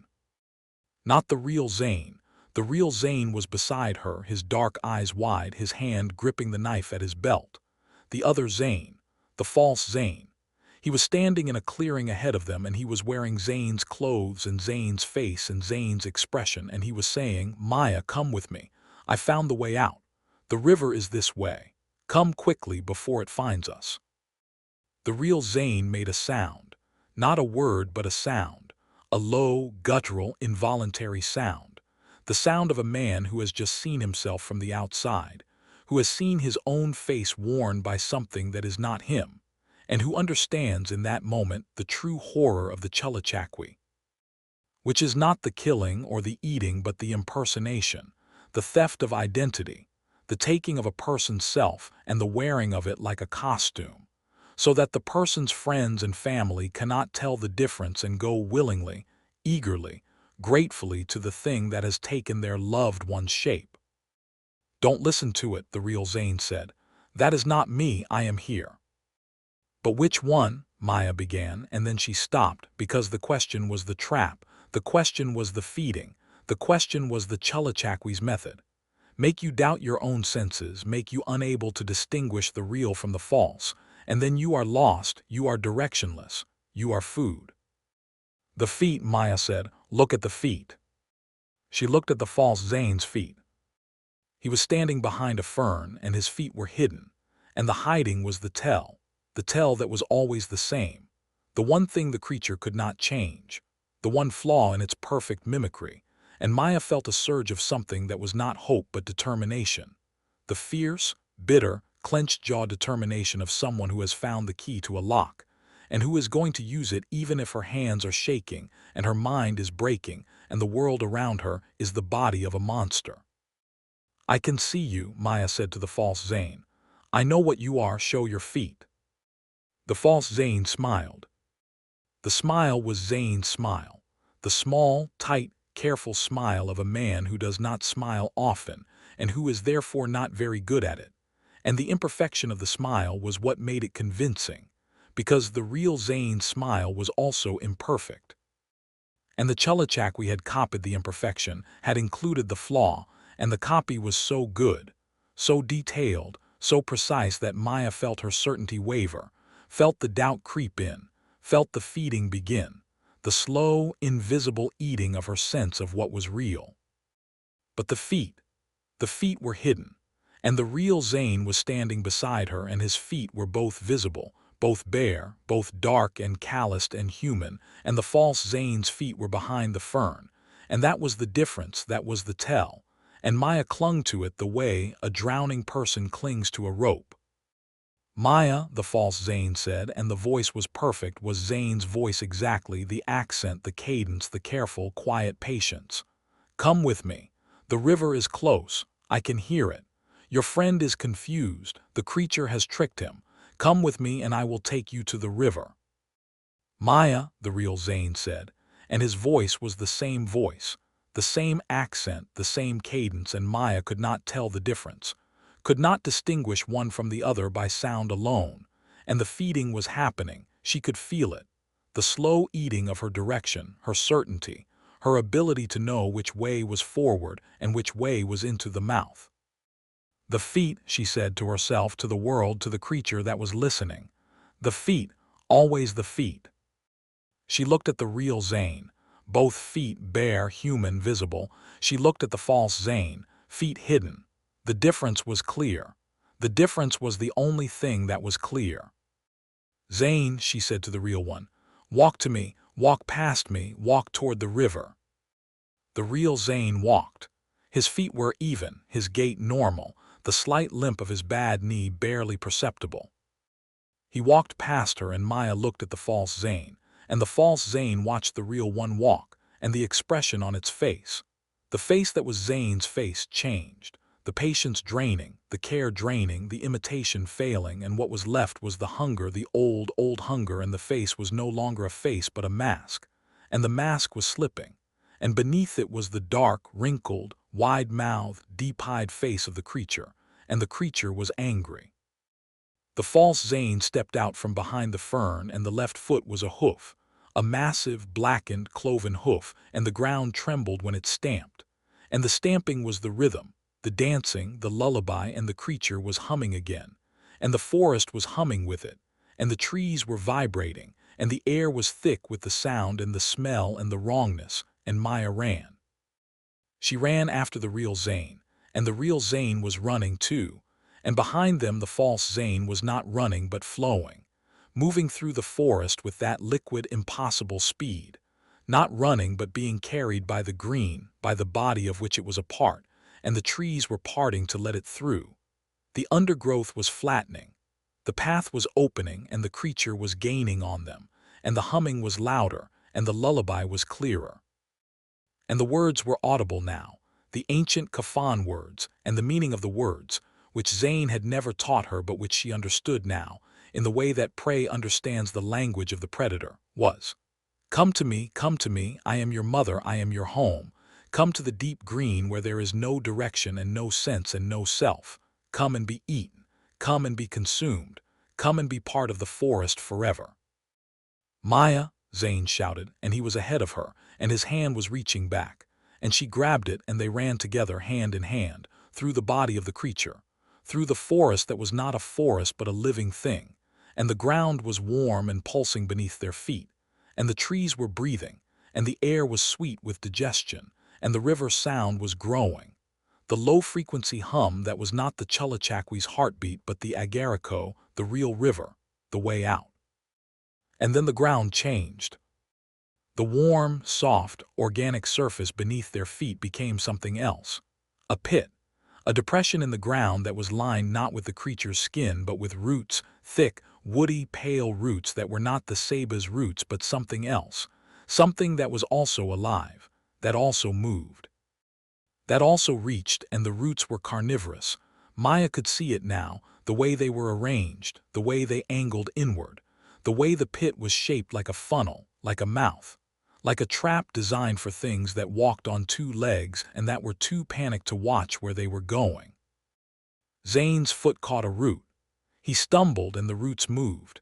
They moved, reaching for him, wrapping around his ankle, and Zane fell and the roots pulled, and he was being drawn into the pit, into the funnel, into the mouth of something that was not the Chullachaki but was part of the Chullachaki, another organ, another mouth, another extension of the vast, distributed, forest-spanning body that was the creature. "Maya," Zane shouted, and his hand was still reaching for her, and his face was not afraid. It was calm, resigned, the face of a man who has been running from something his whole life and who has, in the final moment, stopped running, not because he wants to stop, but because the stopping is no longer his choice. "Go. The river is there. I can hear it. Go." She should have run. Every instinct, every rational thought, every survival-oriented synapse in her brain was screaming at her to run, to turn, to sprint toward the river, to leave Zane to the roots and the pit and the deep green, and to save herself, because saving herself was the only option that did not end in both of them being consumed. But she did not run. She reached into her pack and pulled out the flare gun, the emergency flare gun that Marcus had insisted every team member carry, the flare gun that she had checked on the first day and had not touched since, the flare gun that was designed for one purpose: to produce a bright, hot, burning light that could be seen for miles and that could, in certain circumstances, ignite things. She did not aim at the creature, she aimed at the ground. The forest was dry. The deep green, the interior of the Chullachaki, was warm and humid, but the surface, the skin, the bark, the leaf litter that covered the creature's body, was dry, dried by the creature's own metabolism, the heat of its interior pulling moisture from its surface, and the dryness was a vulnerability, a flaw in the system, a place where the fire could take hold. She pulled the trigger. The flare hit the ground and ignited, and the fire was instant, a wall of flame that spread from the point of impact in every direction, racing across the dry leaf litter, climbing the dry bark, catching the dry vines and the dry ferns and the dry, papery surface of the Chullachaki's skin, and the creature screamed. Not the false Zane. The creature, the whole creature, the forest itself screamed.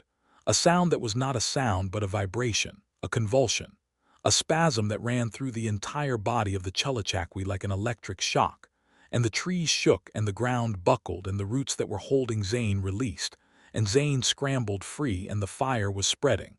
The wall of flame was growing, and behind it in the flames the false Zane was burning, the mask of Zane's face peeling away. The dark wrinkled face beneath it contorted with pain and rage and something that was not pain or rage but fear, because the Chullachaki was afraid of fire, had always been afraid of fire, because fire was the one thing that the deep green could not absorb, could not digest, could not take and wear and use. Fire was the opposite of the Chullachaki. Fire was the destroyer of the green, and the green was the Chullachaki, and the Chullachaki was burning. "Geo!" Zane screamed, and he was up, and his ankle was bleeding where the roots had held him, and they ran, and the fire was behind them, and the forest was thrashing, the trees whipping back and forth, the ground heaving, the entire body of the creature convulsing in pain, and the humming had stopped, the lullaby had stopped, and the only sound was the roar of the fire and the screaming of the Chullachaki and the sound of their own feet on the burning ground, and then light. Not the green, underwater light of the forest canopy, but real light, open light, the gray-white light of an overcast sky, and they burst through the tree line and onto the river bank. And the river was there, the agarico, brown and wide and real, and the boat was there. The canoe with its outboard motor, and the boatman was there, sitting in the canoe, reading a newspaper, looking up with an expression of mild surprise at the two people who had just exploded out of the burning forest. One of them bleeding, both of them screaming, both of them alive. "Go," Zane said, and his voice was barely a whisper. "Get in the boat, go." Maya fell into the canoe. The boatman started the motor. The canoe pulled away from the bank, and Maya looked back, and the tree line was burning, the fire visible as a line of orange against the green, and the smoke was rising, and the screaming from the forest was fading, and the Chullachaki was retreating, pulling back from the fire, pulling back from the edge, pulling back into the deep green where the roots were still intact and the trees were still standing, and the ancient, patient, hungry thing that lived in the space between the trees could nurse its wounds and wait. Wait for the next group. Wait for the next chainsaw. Wait for the next man with a tablet and a plan who believed that the world was made of things that could be bought. Maya was pulled onto a rescue boat at the confluence of the Agarico and the Putumayo, where the river widened and the military checkpoint was located. She was bloodied, burned, dehydrated, and delirious, and she was talking, not making sense, not telling a coherent story, but talking, fragments, words, pieces of a narrative that the soldiers who pulled her aboard could not assemble into anything that made sense. "The trees," she said. "Don't cut the trees. The feet, look at the feet. One hoof, he's dancing. The lullaby, don't listen to the lullaby." She said these things, and the soldiers looked at each other, and one of them gave her water, and another one wrapped a blanket around her shoulders, and they did not ask questions, because questions could wait, because the woman was alive, and the woman was the only one who had come back, and that was enough for now. Zane did not come back. Maya learned this later, in the hospital in Lago Agrio, where she spent 3 days being treated for smoke inhalation, dehydration and lacerations from the roots that had grabbed Zane's ankle, and that had, in the chaos, also grabbed her legs, leaving thin, curving cuts that the doctors described as inconsistent with any known plant species, and that Maya described when they asked, as teeth marks. She told the doctors that the guide had not come back. She told the investigators from the Ecuadorian military that the guide had been taken by the forest, and they wrote this down, and they looked at each other, and they filed the report, and the report went into a drawer, and the drawer closed. 4 people had gone into the forest. 1 had come back. The other 3, Marcus Webb, David Kowalski, Sarah Chen, were classified as missing, presumed dead. The case file noting that the survey equipment had been recovered, but that the bodies had not been found, and that the condition of the recovered equipment suggested animal interference of a type that could not be specified. Maya went home.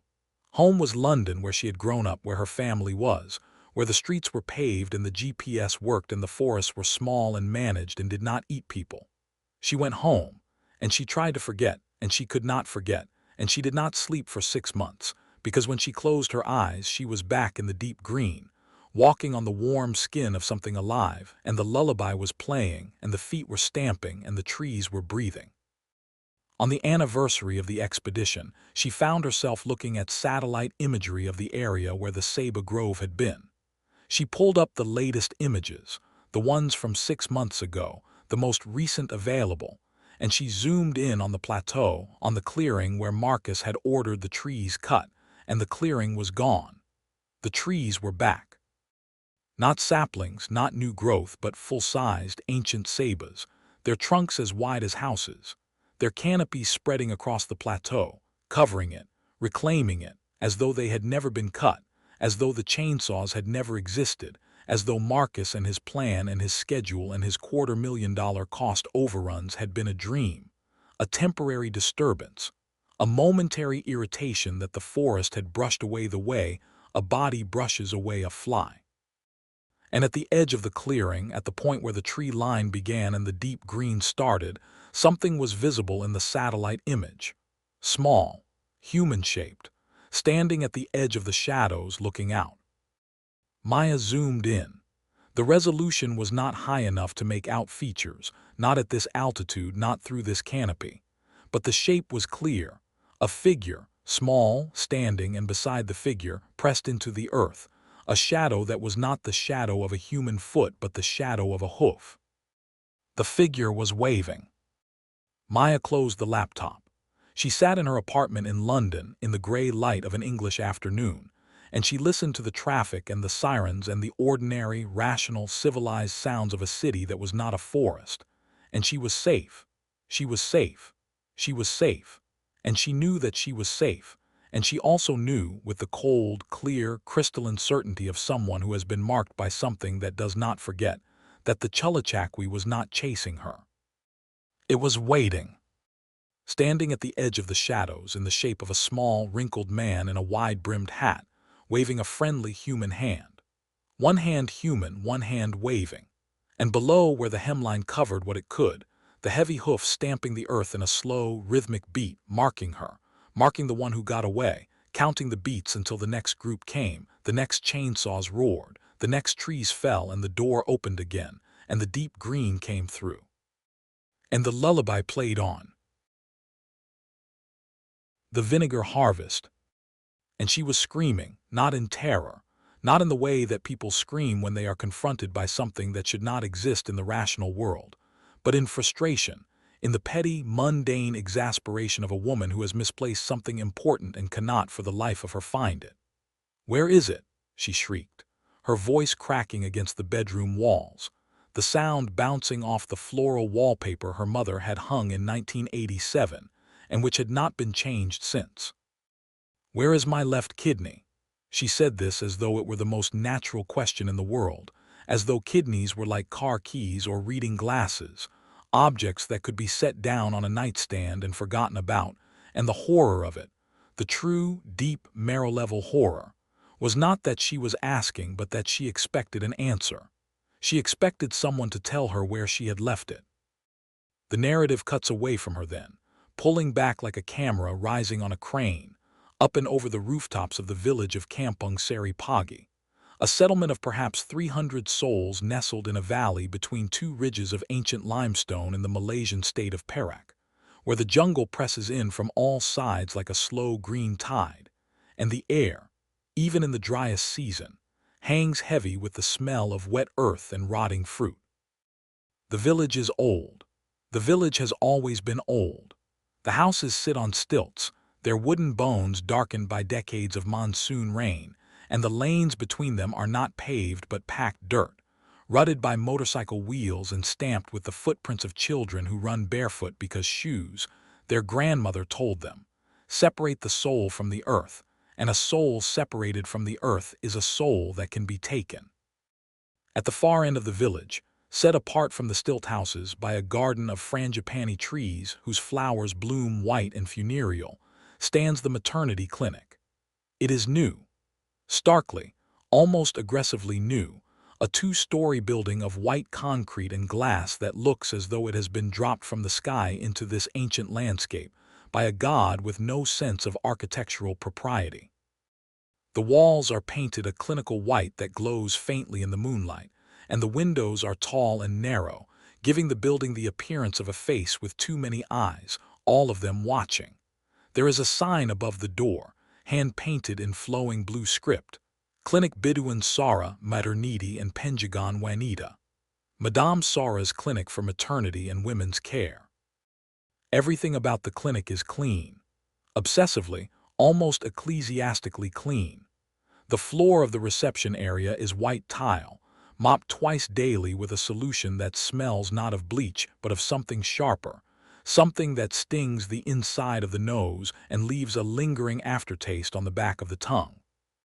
The walls are bare except for a single framed photograph of Madame Sora shaking hands with the regional health minister, both of them smiling in the way that people smile for photographs, all teeth and no warmth. The examination rooms are stocked with equipment that looks imported and expensive, ultrasound machines, fetal monitors, autoclaves, and everything is arranged with a precision that borders on the pathological. The jars of cotton balls are aligned by size. The bottles of antiseptic are arranged by color. The tongue depressors are sorted by width. And everywhere, in every room, in every corridor, in every corner and closet, there are barrels. Massive, industrial-sized barrels of organic apple cider vinegar, the kind used in commercial food processing, each one holding 200 liters and standing as tall as a man. They are everywhere. In the examination rooms pushed against the walls.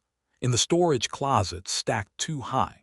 In the basement, lined up in rows like soldiers awaiting inspection. The smell of vinegar is omnipresent, a sour, acidic tang that seeps into everything. The curtains, the bedsheets, the walls themselves. And when the wind blows from the clinic toward the village, the air takes on a briny, pickled quality that the old people say reminds them of their grandmother's kitchen. Of the barrels of salted vegetables that used to line the back walls of every household, and this association with home and family, and the comforting rituals of domestic life is, they think, why the clinic feels so welcoming despite its alien architecture. Madame Sora says the vinegar is for skin treatments. She tells her patients, with a smile that is both warm and somehow distant, as though the warmth is being projected from very far away, that organic apple cider vinegar is a traditional remedy for skin complaints, that it restores the acid mantle of the epidermis, that it balances the body's pH, that it has been used by midwives in the region for centuries. She says this with such authority, such quiet conviction, that no one questions it. No one questions anything about Madame Sora. Maya arrived in Kampong Seri Pagi on a Tuesday afternoon in late August, stepping off the rusty local bus that serves the rural route from Ipoh and dragging a single suitcase behind her. The bus pulled away in a cloud of diesel smoke, and she was left standing on the packed dirt road, looking at the village she had not seen in 12 years. She had left at 18, scholarship in hand, bound for university in Kuala Lumpur, then a career in Singapore, Then a marriage that lasted 4 years and produced no children and ended with the quiet, exhausted signing of papers in a lawyer's office that smelled of old carpet and regret. She had built a life in the city, a good life, a life of modern conveniences and reliable internet and restaurants that delivered, and she had told herself, with the firm conviction of someone who is lying, that she would never come back. But her father was old. That was the fact of it, the simple, irreducible fact that had pulled her from her apartment in Singapore and onto a series of increasingly uncomfortable buses that carried her deeper and deeper into the interior of the peninsula.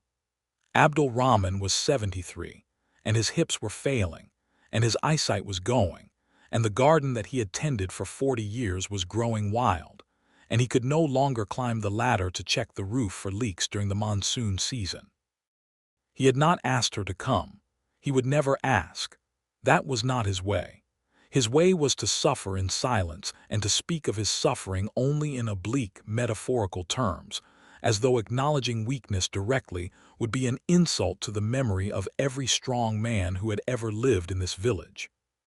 But Maya had heard it in his voice.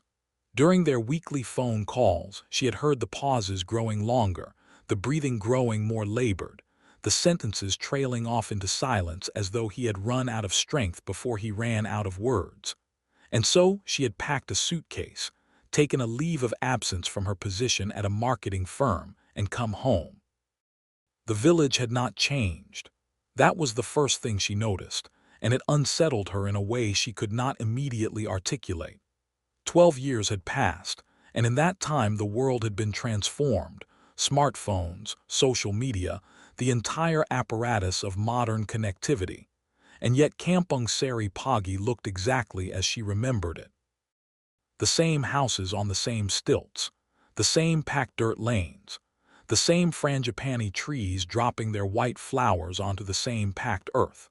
The only thing that was different was the clinic gleaming white at the end of the village like a tooth in a jaw of dark wood.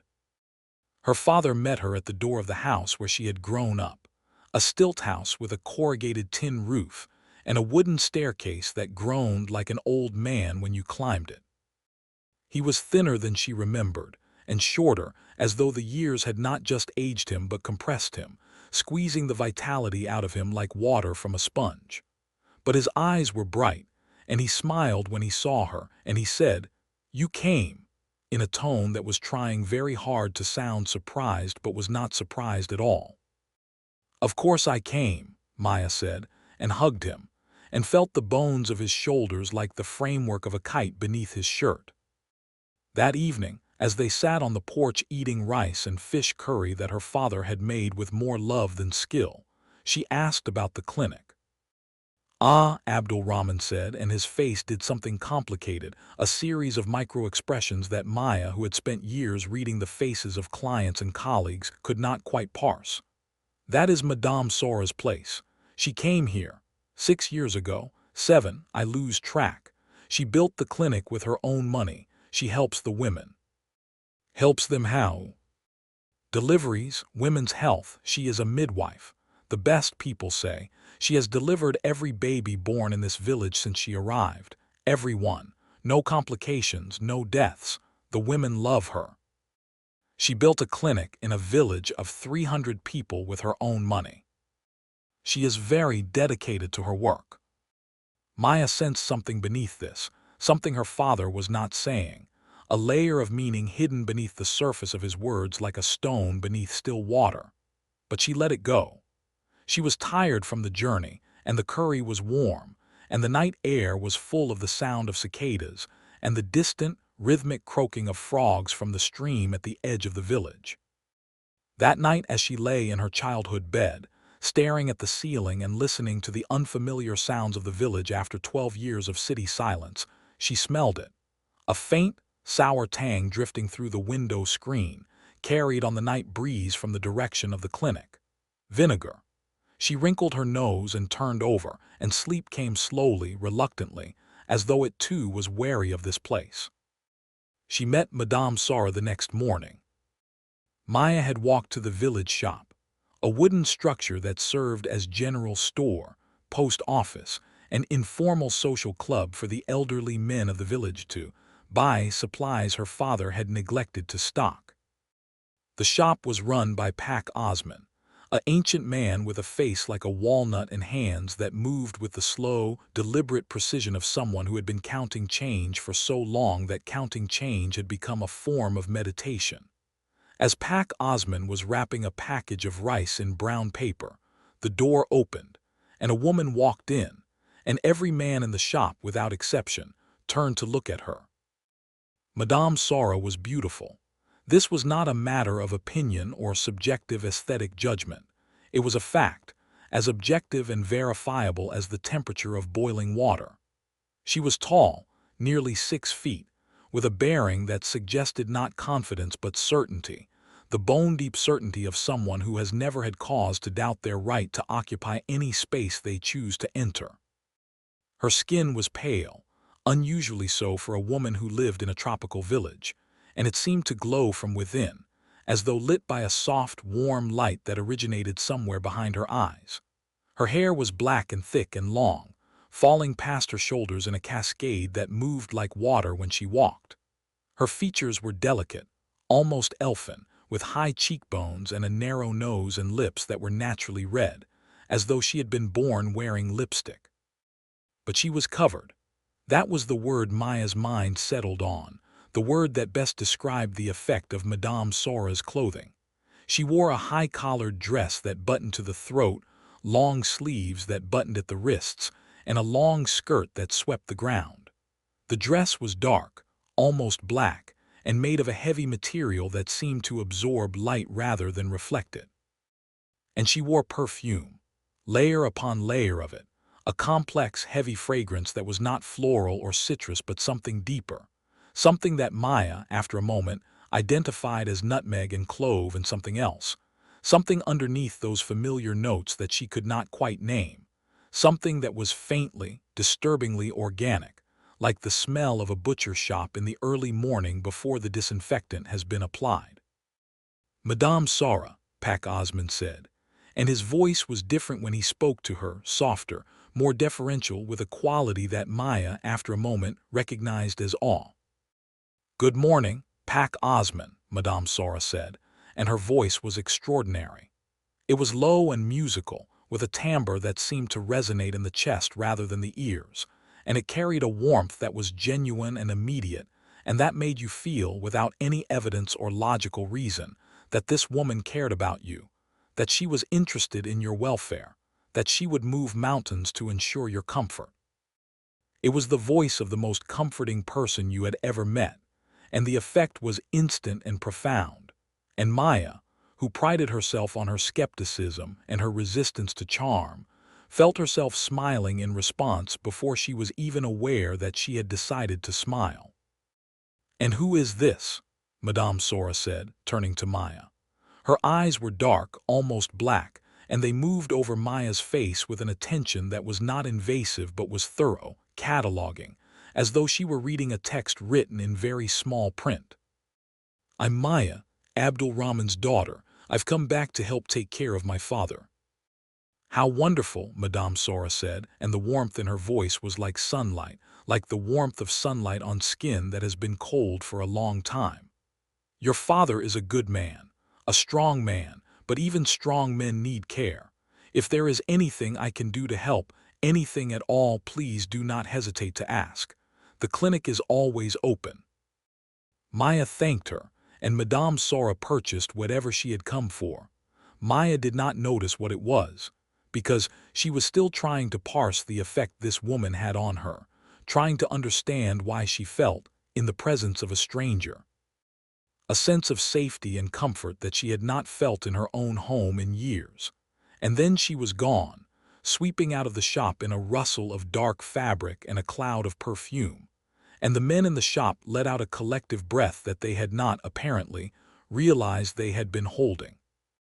"She is remarkable," Maya said, because the silence demanded it. Pac Osman nodded slowly, his walnut face creasing into an expression that was not quite agreement and not quite disagreement but something in between, something that lived in the space between yes and no like a creature living in the space between two stones. Remarkable, he repeated, and the word in his mouth sounded different than it had in Maya's, heavier, more weighted, as though he were using it to mean something other than what it usually meant. The days settled into a routine. Maya cleaned the house, cooked meals, tended the garden, and accompanied her father on his slow, painful walks through the village. She met the neighbors, reconnected with people she had not seen since childhood, and gradually began to reacquaint herself with the rhythms of village life. The pre-dawn call to prayer from the mosque, the afternoon heat that drove everyone indoors, the evening gatherings on porches where the old people talked and the young people stared at their phones. She also saw more of Madame Sora, or rather, she became more aware of her, more attentive to her presence in the village, more conscious of the way she moved through the community like a current through water, touching everything, changing everything, but never herself being changed or displaced. Sora was everywhere. She delivered Mrs. Eunice's baby, a girl, 8 pounds, perfect. She treated old Enchik Hafiz's chronic skin condition, a salve she made herself, from ingredients she kept in the clinic.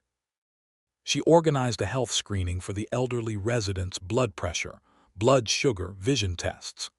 She sat with the women in the evenings, drinking tea and offering advice on everything from infant nutrition to marital difficulties.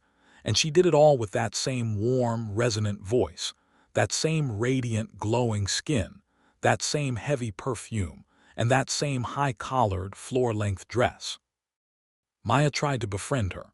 She was, after all, the only other professional woman in the village, the only other person who had seen the world beyond the valley, and Maya expected, or perhaps hoped, that they would have things in common. She invited Sora for tea. Sora accepted. They sat on Maya's porch and they talked, and the conversation was pleasant and easy, and Sora was charming and funny and self-deprecating in a way that made Maya like her despite her instinct to be wary of charm. But something was off. Maya could feel it, a wrongness that she could not pin down, a discordant note in an otherwise harmonious melody. It was in the way Sora held her teacup, gripping it tightly, as though the act of holding a delicate object required immense concentration and effort. It was in the way she sat, perfectly still, almost unnaturally still, as though movement was something she had to think about rather than something that happened automatically.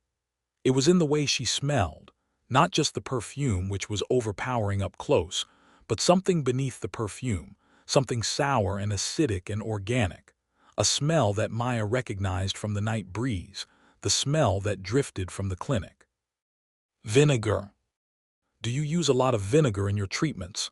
Maya asked, keeping her voice casual. Sora's smile did not waver. Apple cider vinegar, it's a wonderful remedy, antimicrobial, pH balancing. I use it for everything from skin care to wound cleaning. I have it imported in bulk. That must be quite expensive. Health is worth any price, don't you think? The way she said it, the way she leaned slightly forward, the way her dark eyes locked onto Maya's, the way her voice dropped half an octave and took on a quality that was not warm but hungry, not comforting but covetous, made Maya's skin prickle, and she felt, for the first time since arriving in the village, a flicker of genuine unease. Yes, Maya said, of course. Sora smiled, and the hunger was gone, replaced by warmth, and Maya told herself she had imagined it, that the city had made her suspicious of kindness, that she was reading menace into generosity, because generosity had become so rare in her life that she no longer recognized it. But that night, lying in her childhood bed, she could not stop thinking about the smell. The boy's name was Farid. He was 16, the son of the village's imam, a lanky, acne-scarred teenager who wore his hair too long and his jeans too baggy and who, like every 16-year-old boy in every village in the world, was desperately bored and dreaming of escape. He told his parents he was going to the city to look for work. He told his friends he was going to find adventure. He told no one where he was actually going, because where he was actually going was nowhere.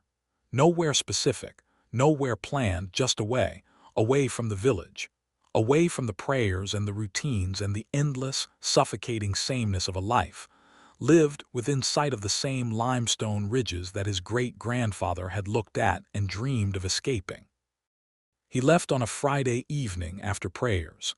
He packed a backpack with a change of clothes, his phone, a bottle of water and 40 ringgit he had been saving for 3 months. He told no one. He walked out of the village on the jungle path that led to the main road, and he did not come back. His father reported him missing the next morning. The village headman organized a search party. They combed the jungle trail, they checked the bus stop at the main road, they called the police in Ipoh. The police said they would look into it. They did not look into it with any particular urgency, because teenage boys run away from rural villages all the time, and they almost always turn up in the city broke and sheepish within a week. Farid did not turn up within a week. He did not turn up within 2 weeks. The village, after a brief flurry of concern, settled into the resigned acceptance that communities develop when they have lost something they cannot recover. The imam led extra prayers for his son's safety. Farid's mother wept quietly in the kitchen and put away his clothes. Life went on because life always goes on, because the alternative is to stop, and stopping is not something that villages do. Maya was not satisfied. She had not known Farid well. He had been a child when she left, and she had been back only a few weeks, but something about the disappearance nagged at her, burrowed into her mind like a splinter that she could not stop pressing. It was not the disappearance itself. Runaways were common, the police were right about that. It was a detail, a small, niggling detail that she could not let go of. She had been walking on the jungle path on Sunday afternoon, the day after Farid disappeared, taking a path that skirted the frangipani garden around the clinic. The path was overgrown, little used, and she had been pushing through the brush when she stepped on something that was not a stick and not a stone but a flat, rectangular object that crackled under her foot. She picked it up. It was a phone, Farid's phone, she realized later when she saw his photo on the lock screen. The screen was cracked, the battery dead. She took it home, charged it, and turned it on. The phone was nearly empty. No messages, no call logs, no browsing history. But there was one video, the last thing recorded on the phone, time-stamped Friday at 6:47 p.m., 7 minutes after Farid had left his house. The video was 14 seconds long. Maya watched it. The first 5 seconds were unremarkable. A shaky, handheld shot of the jungle path, the light fading as the canopy overhead filtered the last of the evening sun into a greenish, underwater glow. Farid was walking, and the phone was in his hand, recording absently, the way teenagers record everything and nothing. At the 6-second mark, the camera jerked. Farid must have heard something because the phone swung to the left, toward the underbrush at the edge of the path. The image was blurry, the autofocus struggling with the low light, but for a moment, just a moment, something was visible in the frame. It was floating.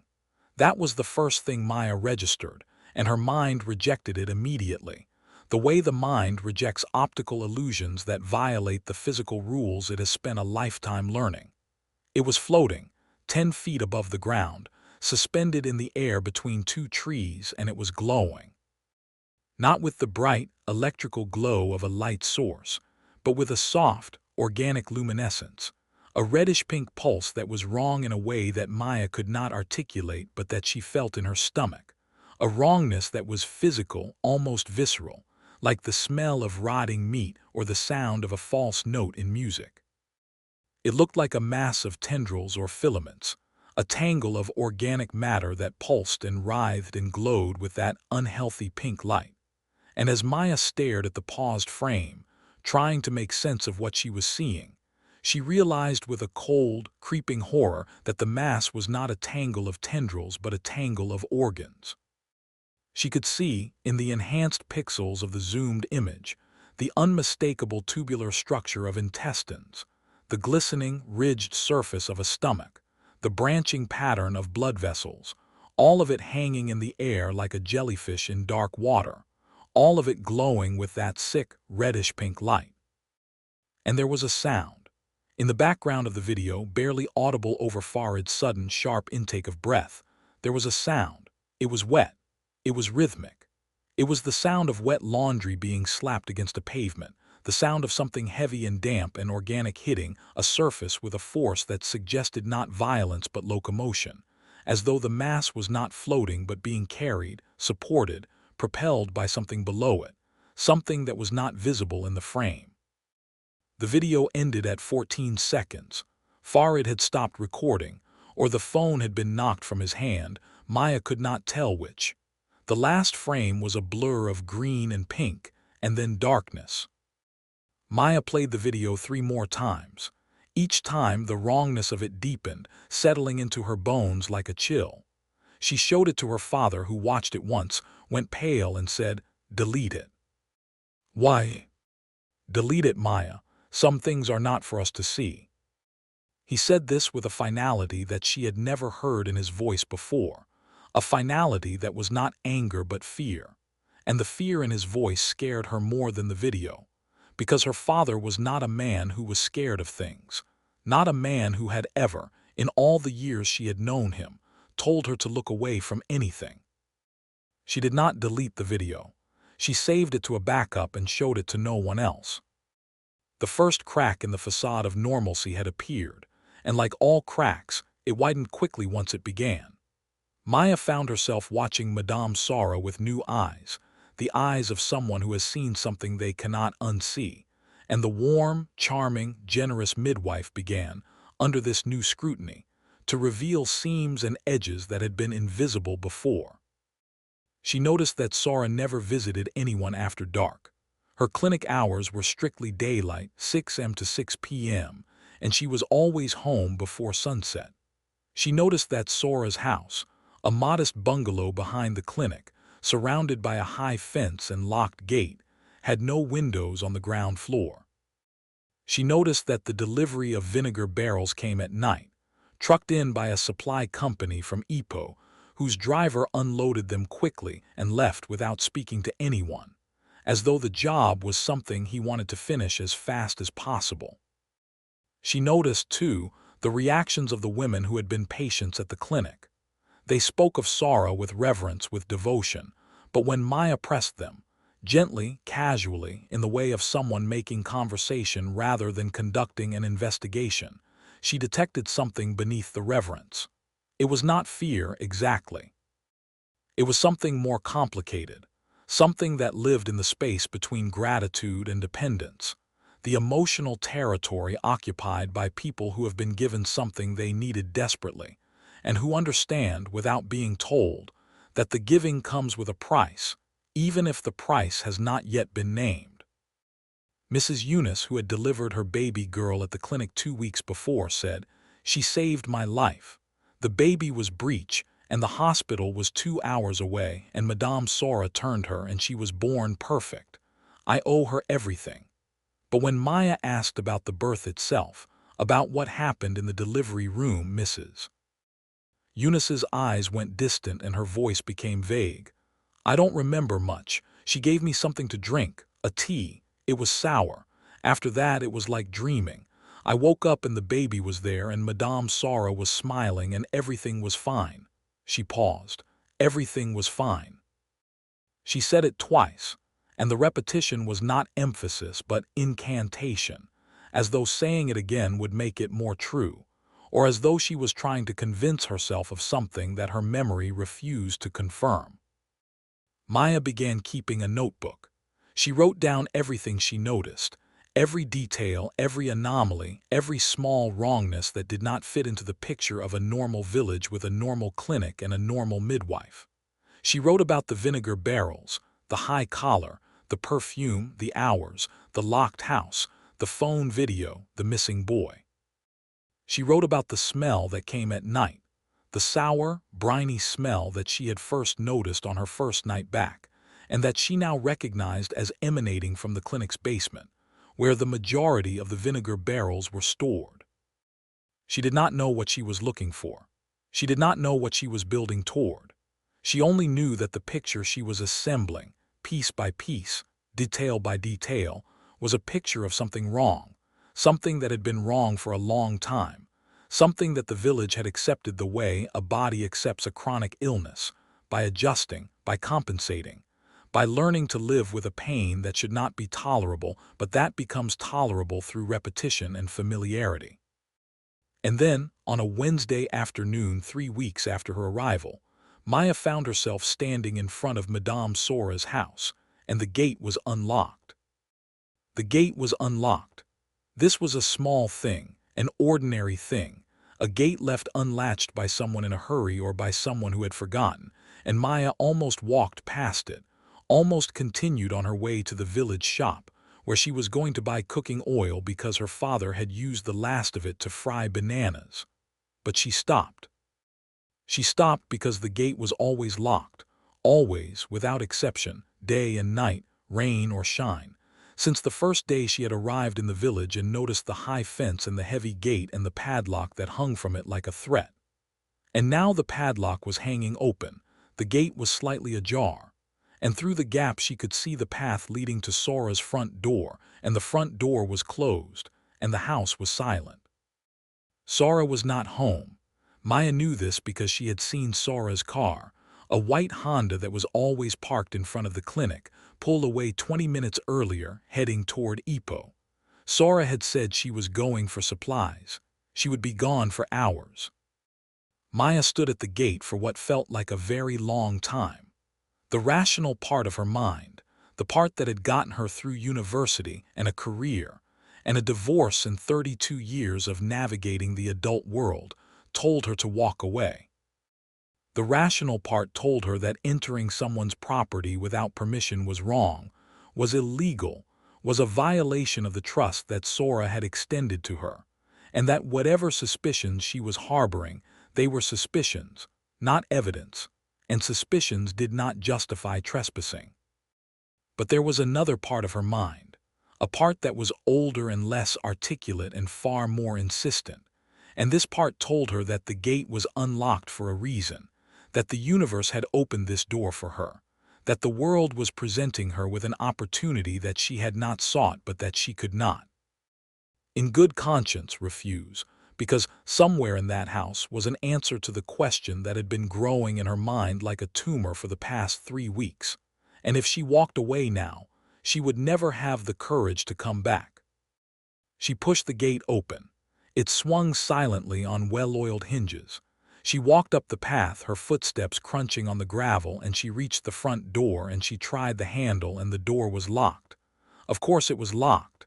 She felt a wash of relief mixed with disappointment, and she turned to leave, and then she saw the window. It was a small window, set low in the wall, almost at ground level, a basement window, the kind designed for ventilation, barely large enough for a person to crawl through. It was covered by a metal grill, but the grill was hinged and fastened with a simple latch, and the latch was not locked. Maya crouched down and looked through the window. She could see nothing. It was dark inside, the only light coming through the window itself, but she could smell. The smell coming through the window was overwhelming. It was vinegar, but not the mild, kitchen shelf vinegar she was familiar with. This was industrial strength, concentrated, acetic acid at a percentage that made her eyes water and her throat close. And beneath the vinegar, there was another smell, fainter but unmistakable to anyone who has ever walked past a butcher shop in a tropical market. The smell of raw meat, of flesh that was not fresh but not yet rotten, flesh in the liminal state between alive and dead, between whole and broken down. She unlatched the grill. She lowered herself through the window, her feet hitting a concrete floor with a dull thud that sounded, in the silence of the basement, like a gunshot.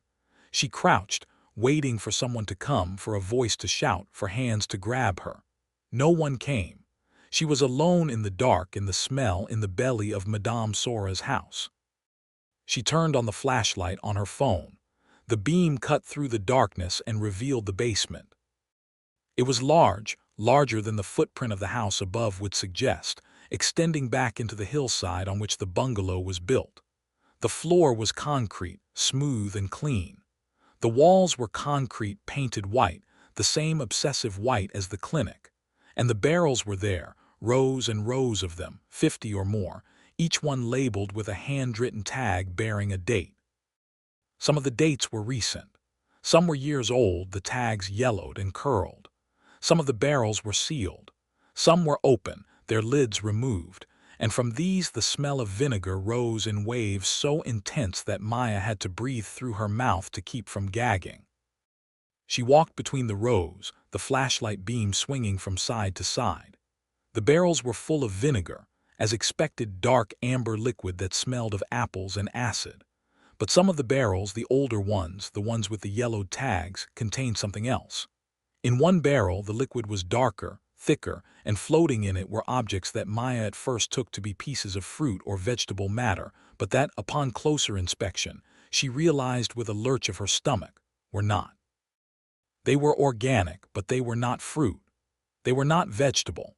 They were pieces of something that had once been alive, something that had been flesh and was now being preserved in the acidic bath, the vinegar turning the tissue firm and pale and waxy, the way pickling turns cucumbers into pickles, the way preservation turns the organic into the preserved. She did not want to look closer. She did not want to know what had been in the barrel. She backed away, her hand shaking so badly that the flashlight beam danced across the concrete walls like a frantic heartbeat, and she turned to find the stairs. The stairs were at the far end of the basement, wooden, steep, leading up to a door. The door was closed but not locked. Maya climbed the stairs on legs that felt like they belonged to someone else, legs that were operating on autopilot, carrying her upward despite the screaming of every rational instinct in her body, and she pushed the door open and stepped into the house. The ground floor of Sora's house was normal. Aggressively, defensively normal. A living room with a sofa and a television and a bookshelf filled with medical textbooks. A kitchen with a stove and a refrigerator and a set of ceramic dishes arranged on hooks above the sink.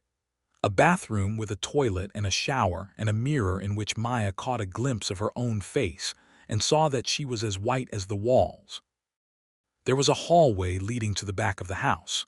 2 doors opened off the hallway. One was a bedroom, neat and Spartan, a single bed with a white duvet, a nightstand with a lamp, a wardrobe. The other door was at the very end of the hallway, and it was different from every other door in the house. It was heavy. Not just heavy-looking, but genuinely, massively heavy. A door of solid wood reinforced with iron bands, the kind of door you would find in a medieval dungeon or a bank vault. And it was locked, not with a keyhole but with a system of heavy iron bolts, 3 of them, top and middle and bottom, each one thick as a thumb, and set into the doorframe with the kind of hardware that suggested the door was not designed to keep something out, but to keep something in. Maya stood in front of the door for a long time. She could hear her own heartbeat in her ears, a rapid, thudding rhythm that was the only sound in the silent house. Her rational mind was screaming at her to leave, to go back through the window, to replace the grill, to walk away and never come back and never think about this again. But her hands were already moving, reaching for the top bolt, sliding it back with a metallic scrape that made her flinch. The middle bolt, the bottom bolt, 3 sounds of iron against iron, 3 sounds that could not be taken back, and then the door was unfastened, and she pushed it open, and the smell hit her like a wall. Vinegar.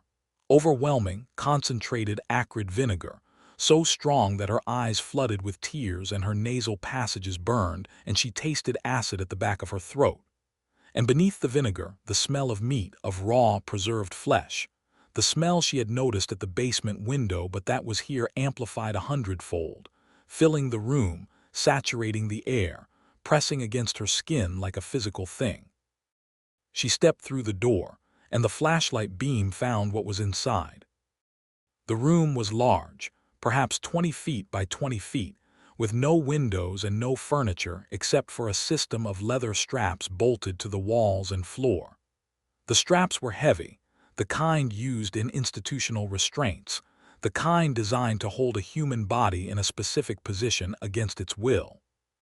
They were arranged in a complex pattern, 2 straps at shoulder height, 2 at waist height, 2 at knee height, and a series of narrower straps at the level of the neck and wrists, and they were all fastened, buckled tight, holding something in place. The something was standing upright, It was a woman's body, headless.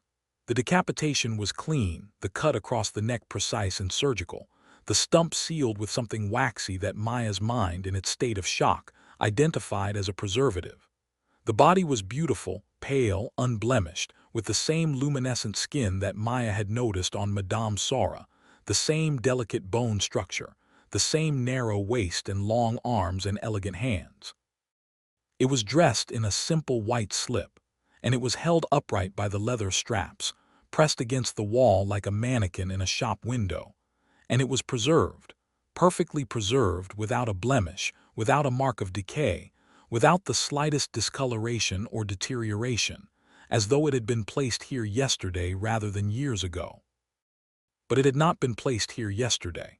The straps were worn, the leather darkened with age and use.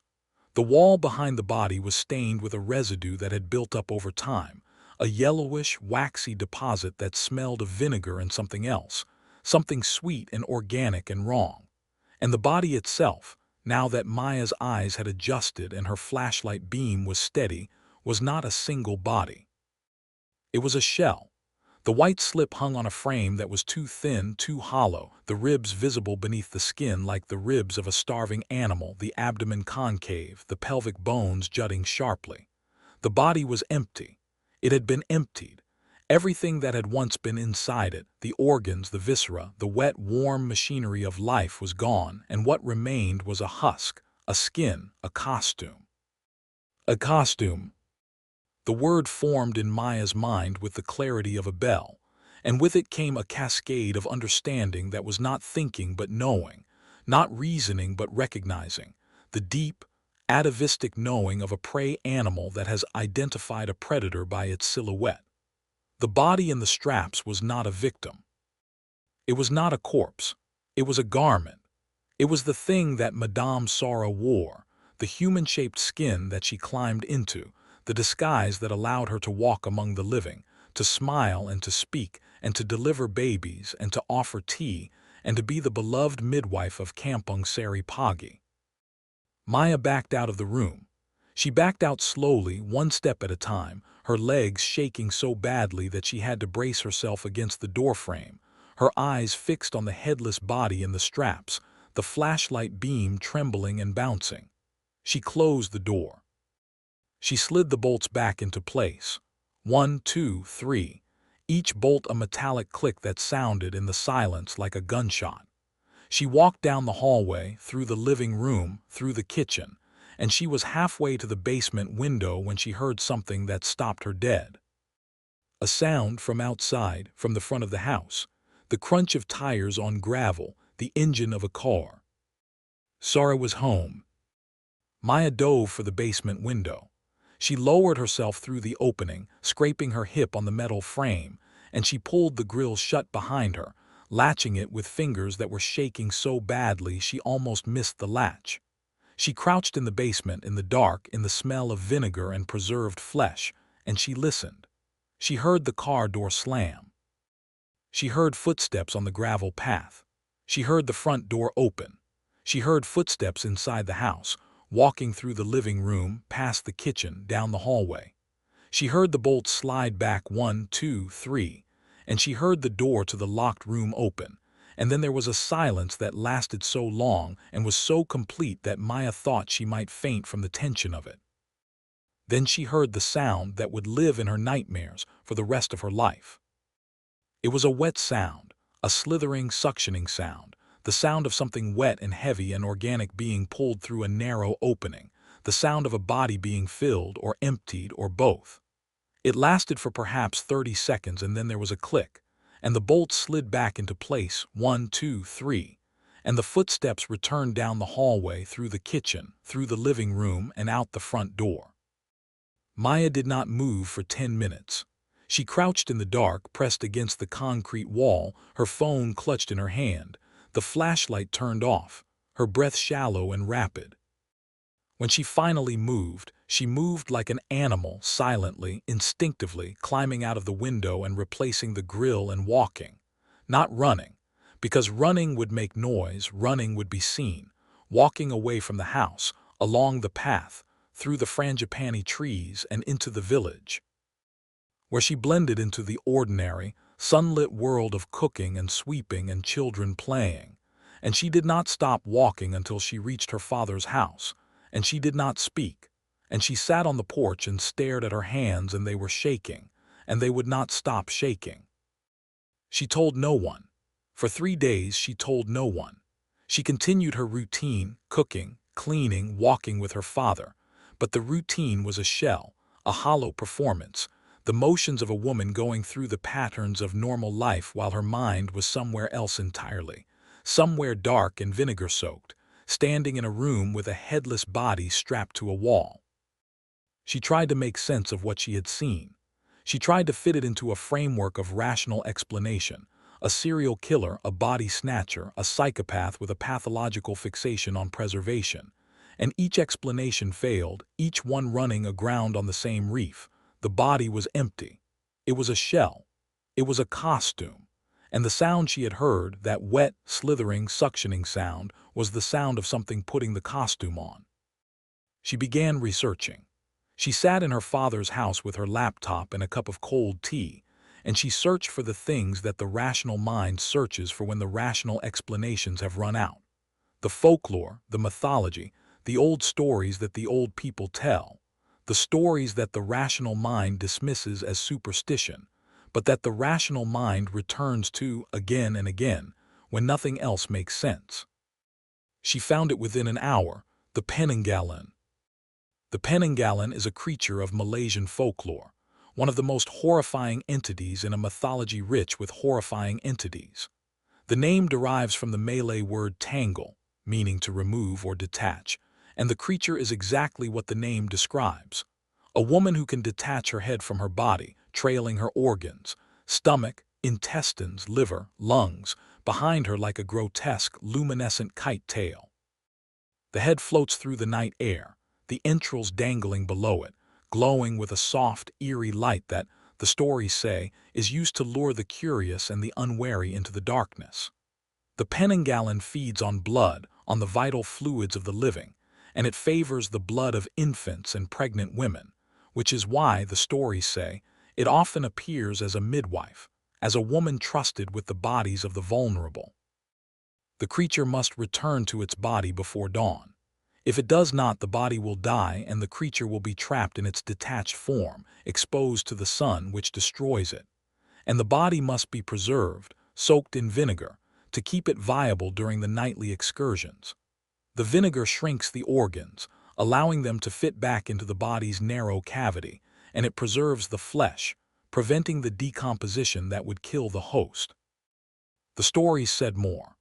They said the Penanggalan could pass as human during the day, as a beautiful woman, charming and beloved. They said it could live undetected in a community for years, decades, feeding selectively, taking only those who would not be missed, disposing of the evidence in the vast, acidic barrels of its lair. They said the glowing entrails were not just a lure but a biological mechanism, the light produced by the decay of consumed blood, the same way certain fungi produce light from the breakdown of organic matter. Maya read the stories, and the stories were true. She knew they were true because she had seen the evidence with her own eyes: the barrels, the body, the smell, the video of the glowing, floating organs in the jungle. And she knew, with a certainty that went beyond reason into the territory of instinct, that Madame Sora was a Penanggalan, that she had been living in Kampung Seri Pagi for years, feeding on its people, disposing of the evidence in barrels of vinegar, and that Farid, the missing boy, had been her latest victim, lured by the glowing entrails into the darkness of the jungle and consumed. She also knew, with the same cold, terrible certainty, that she had to do something about it. She could not simply leave. She could not pack her bags and take the bus back to Singapore and pretend she had never seen what she had seen. The knowledge was a weight, a responsibility, a thing that had claws and that would not let her go. But she was not a soldier or a monster hunter. She was a marketing executive. She did not have weapons or training or a plan. She had a notebook, a phone, and a father who told her to delete things she should not have seen. She needed help. She found it in Idris. Idris was the village guard, technically, the head of the Rukun Tedhanga, the neighborhood watch program that existed in every Malaysian village, and that was usually more social than functional, more about drinking coffee at the guard post than actually guarding anything. Idris was 45, a former soldier who had served in the Malaysian peacekeeping forces in Lebanon, and who had come home to Kampung Seri Pagi after his discharge with a bad knee, a persistent cough from the dust of too many deployments, and a deep, quiet suspicion of anything that was not exactly what it appeared to be. Maya approached him carefully. She did not tell him everything. She was not sure he would believe everything, but she told him enough. She told him about Farid's phone and the video. She showed him the video. She told him about the vinegar barrels and the locked room and the headless body. She told him about the Penanggalan. She expected him to laugh. She expected him to look at her with the pitying, uncomfortable expression that people use when they think someone has lost their grip on reality. She expected him to tell her she was tired, that she was stressed, that she should rest and see a doctor. Idris did not laugh. He watched the video twice. He sat in silence for a long time, his face unreadable, his eyes distant, and then he said, "My grandmother told me about these things. I thought she was telling stories to scare me into behaving." He paused. She said they were real. She said they had been in this valley for longer than the village. She said they came because the valley was isolated, and because the people were trusting, and because the jungle was thick enough to hide anything. "Do you believe me?" Idris looked at her, and his eyes were the eyes of a man who had seen things in Lebanon that had not been in any briefing he had received, things that did not fit into any framework of rational military explanation, things that he had filed away in a locked drawer in his mind labeled "Do Not Open." "I believe you saw what you saw," he said, "and I believe what you saw was real. The question is what we do about it." They made a plan. It was not a good plan. It was, if Maya was honest, barely a plan at all, but it was a start. They would watch Sora. They would watch the clinic. They would document everything, and they would wait for the festival. The festival was Kampung Seri Pagi's annual harvest celebration, a 3-day event held at the end of the fruiting season, when the village celebrated the bounty of the land with food, music, games, and a nighttime procession through the village carrying lanterns. The festival was the social event of the year, the one time when every villager, from the youngest child to the oldest elder, was outdoors after dark, moving through the village in a crowd, their attention on the celebrations, their guard down, their children running free. It was, Maya realized with a chill, the perfect hunting ground. The festival began on a Saturday evening.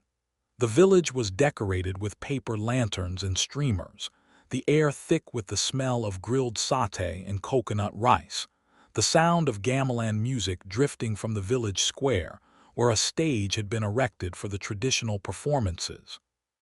Children ran shrieking between the food stalls, their faces sticky with sweets, their parents calling after them with the half-hearted, distracted urgency of people who are eating and socializing, and not paying close attention. The lantern procession was scheduled for 9 o'clock, when the last light had left the sky, and the village would be lit only by fire and paper, and the stars above the limestone ridges. Maya and Idris positioned themselves at opposite ends of the village square. Maya carried her phone, fully charged, the video of the floating organ saved and backed up. Idris carried, hidden beneath his jacket, a long knife of the kind he had carried in Lebanon, a blade that was not a weapon of war but a tool of necessity, something that a soldier keeps because there are situations in which a gun is too loud and too fast and too final, and a knife is quiet and personal and precise. They watched. They watched Sora, who moved through the festival like a queen through her court, smiling, greeting, offering food, her dark dress and high collar and heavy perfume a contrast to the bright colors and bare arms and coconut-scented sunscreen of the villagers. She was the center of everything, the hub around which the social wheel turned, and Maya watched her with the eyes of someone who knows that the charming hostess is a mask, that beneath the mask is something that does not eat satay, that does not listen to gamelan music, that does not feel the warmth of community, that feels only hunger. The sun set. The lanterns were lit. The procession formed, a long, winding line of light that moved through the village lanes like a luminous serpent, the children running ahead with their paper lanterns, the adults following at a slower pace, talking, laughing, the smell of food and the sound of music mixing with the warm night air. Maya watched Sora excuse herself. She saw the midwife touch the arm of a woman she was talking to, murmur something about needing to check on something at the clinic, and then slip away, moving through the crowd with a fluidity that was too smooth, too effortless, as though the people around her were not obstacles but water, and she was a fish moving through them, unhindered, unseen. "Idris," Maya said into her phone, "she's leaving." "I see her." She moved to the edge of the village square, following Sora at a distance, staying in the shadows of the stilt houses, her heart pounding. Sora was walking toward the clinic, but she was not walking toward the front door. She was walking around the side of the building, toward the back, toward the high fence that surrounded her house. And as Maya watched from the corner of the clinic, she saw Sora pause, look around, and then do something that made Maya's blood freeze. She opened her collar. The high, buttoned collar of the dress came undone, not button by button but all at once, as though the fastenings had been released simultaneously by an invisible hand, and the dress fell open at the throat, and Maya saw, in the lantern light from the distant procession, something that her mind would spend the rest of her life trying to forget. The neck was not a neck, it was a seam, a line of fusion where the head met the body, a line that was not skin but something else, something waxy, something organic, something that was not attached but balanced, not connected but placed, the way a lid is placed on a jar. And as Maya watched, the seam widened and the head lifted, and the body fell, crumpling to the ground like a dress dropped on a bedroom floor, and the head rose into the air, and beneath it, trailing from the open neck like the tail of a kite, the organs spilled out. They were glowing. In the darkness, they were magnificent and terrible, a cascade of luminescent tissue that pulsed with that sick, reddish-pink light Maya had seen on the video, the light of consumed blood breaking down, of organic matter in a state of perpetual decay and regeneration, the light of a biology that was not human, and that did not follow the rules of human biology. The intestines trailed longest, 10 feet or more, writhing and twisting like tentacles, and the stomach hung heavy and distended, and the liver was dark and glistening, and the lungs, even the lungs, were there, inflating and deflating with a rhythm that was not breathing but something else, something that served a purpose Maya could not identify. The head turned in the air, the long black hair streaming behind it, the dark eyes scanning the village, the lanterns, the procession, the children. And then it moved. It did not fly like a bird or float like a balloon. It moved like a jellyfish in water, pulsing, contracting, expanding, the organs trailing behind it, propelling it forward with a wet, slapping rhythm that was the sound from the video, the sound of wet laundry on pavement, the sound of something that should be inside a body operating outside of one. It moved toward the festival, toward the lights, toward the people. Maya ran. Maya ran through the village lanes, her feet pounding the packed earth, her breath tearing in and out of her lungs in ragged, desperate gasps. She ran past the food stalls, past the decorations, past the lanterns that hung from the stilt house porches like suspended moons, and she ran toward the procession, which was winding its way through the far end of the village, a line of light and music and laughter that had no idea what was coming. She called Idris. The phone rang. No answer. She called again. No answer. She shouted his name into the phone and into the night air, and the night air swallowed it, and she kept running. She reached the procession just as the first scream began.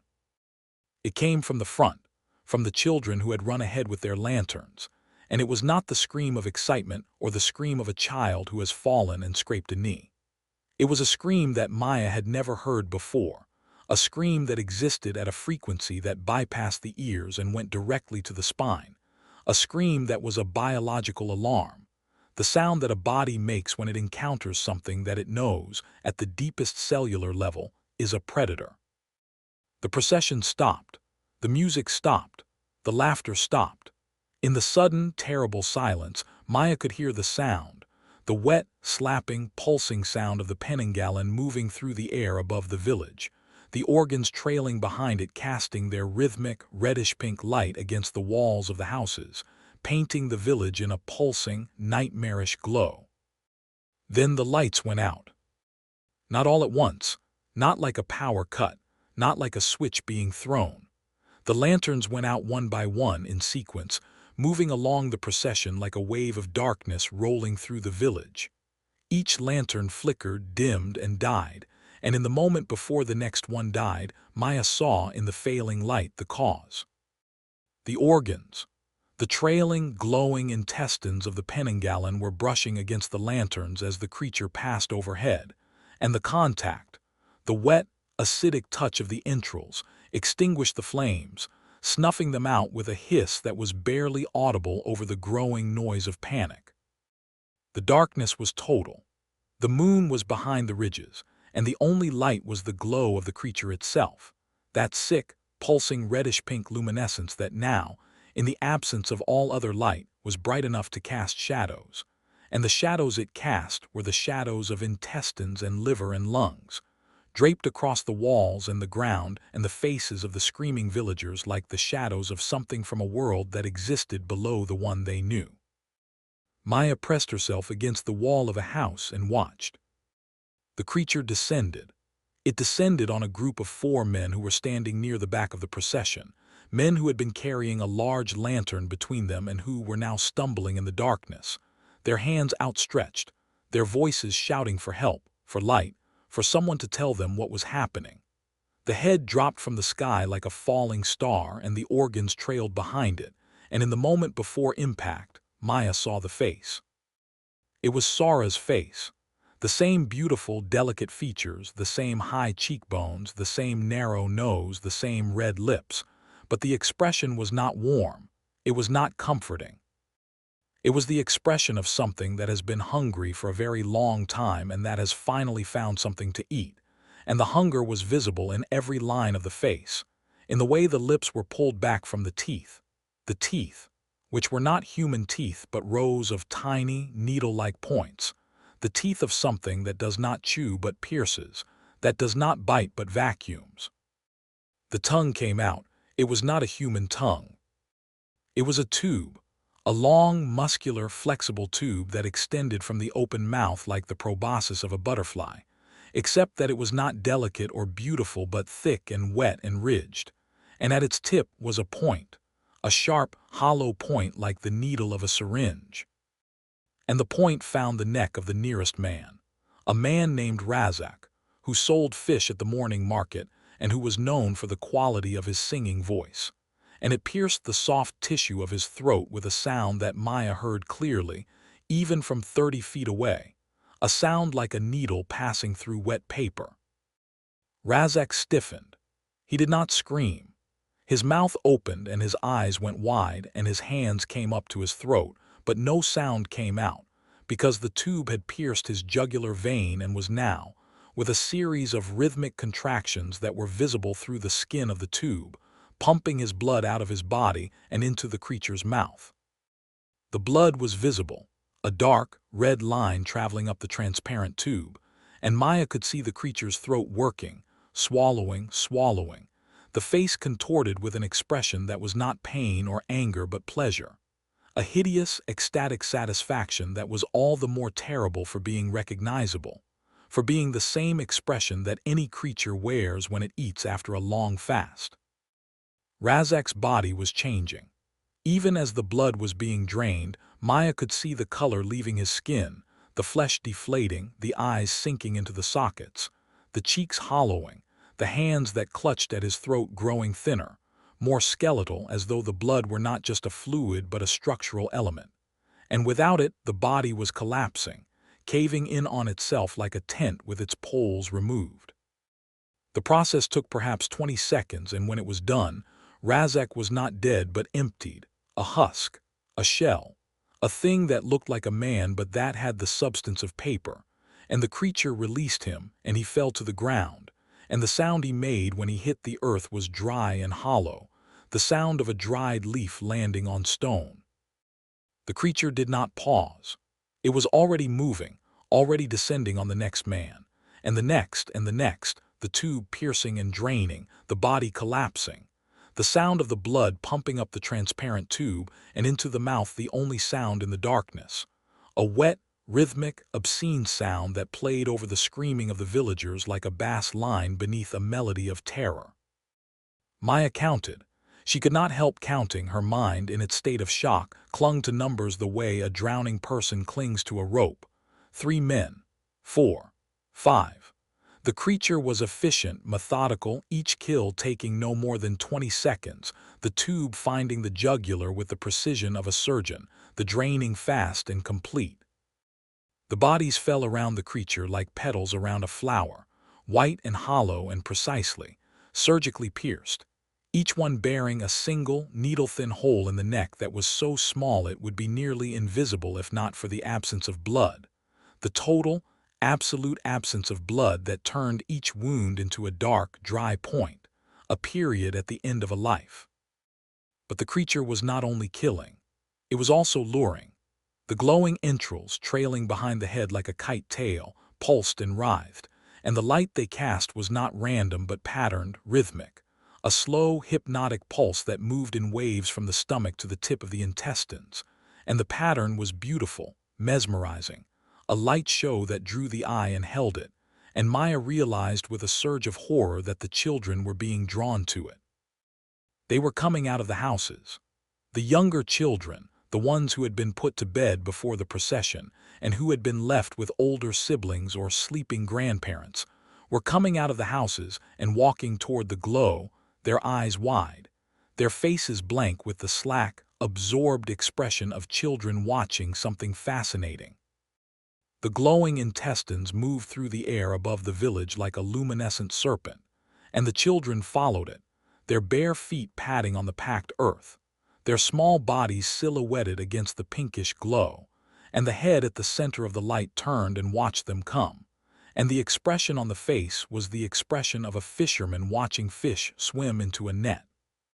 "No," Maya screamed, and she pushed herself off the wall and ran toward the children, grabbing the nearest one, a girl of 5 or 6, the daughter of the village shopkeeper, and pulling her away from the light, holding her against her body, the child struggling, crying, reaching toward the glow with her small hands.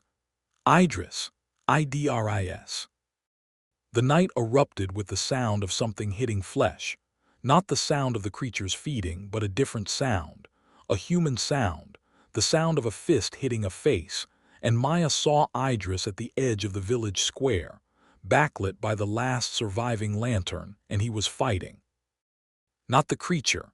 He could not reach the creature which was floating above the rooftops, but a man, a villager, who in the chaos and darkness had stumbled into Idris, and who was now, in the blind, animal panic of the moment, grappling with him, both of them hitting and clawing, neither one knowing who the other was.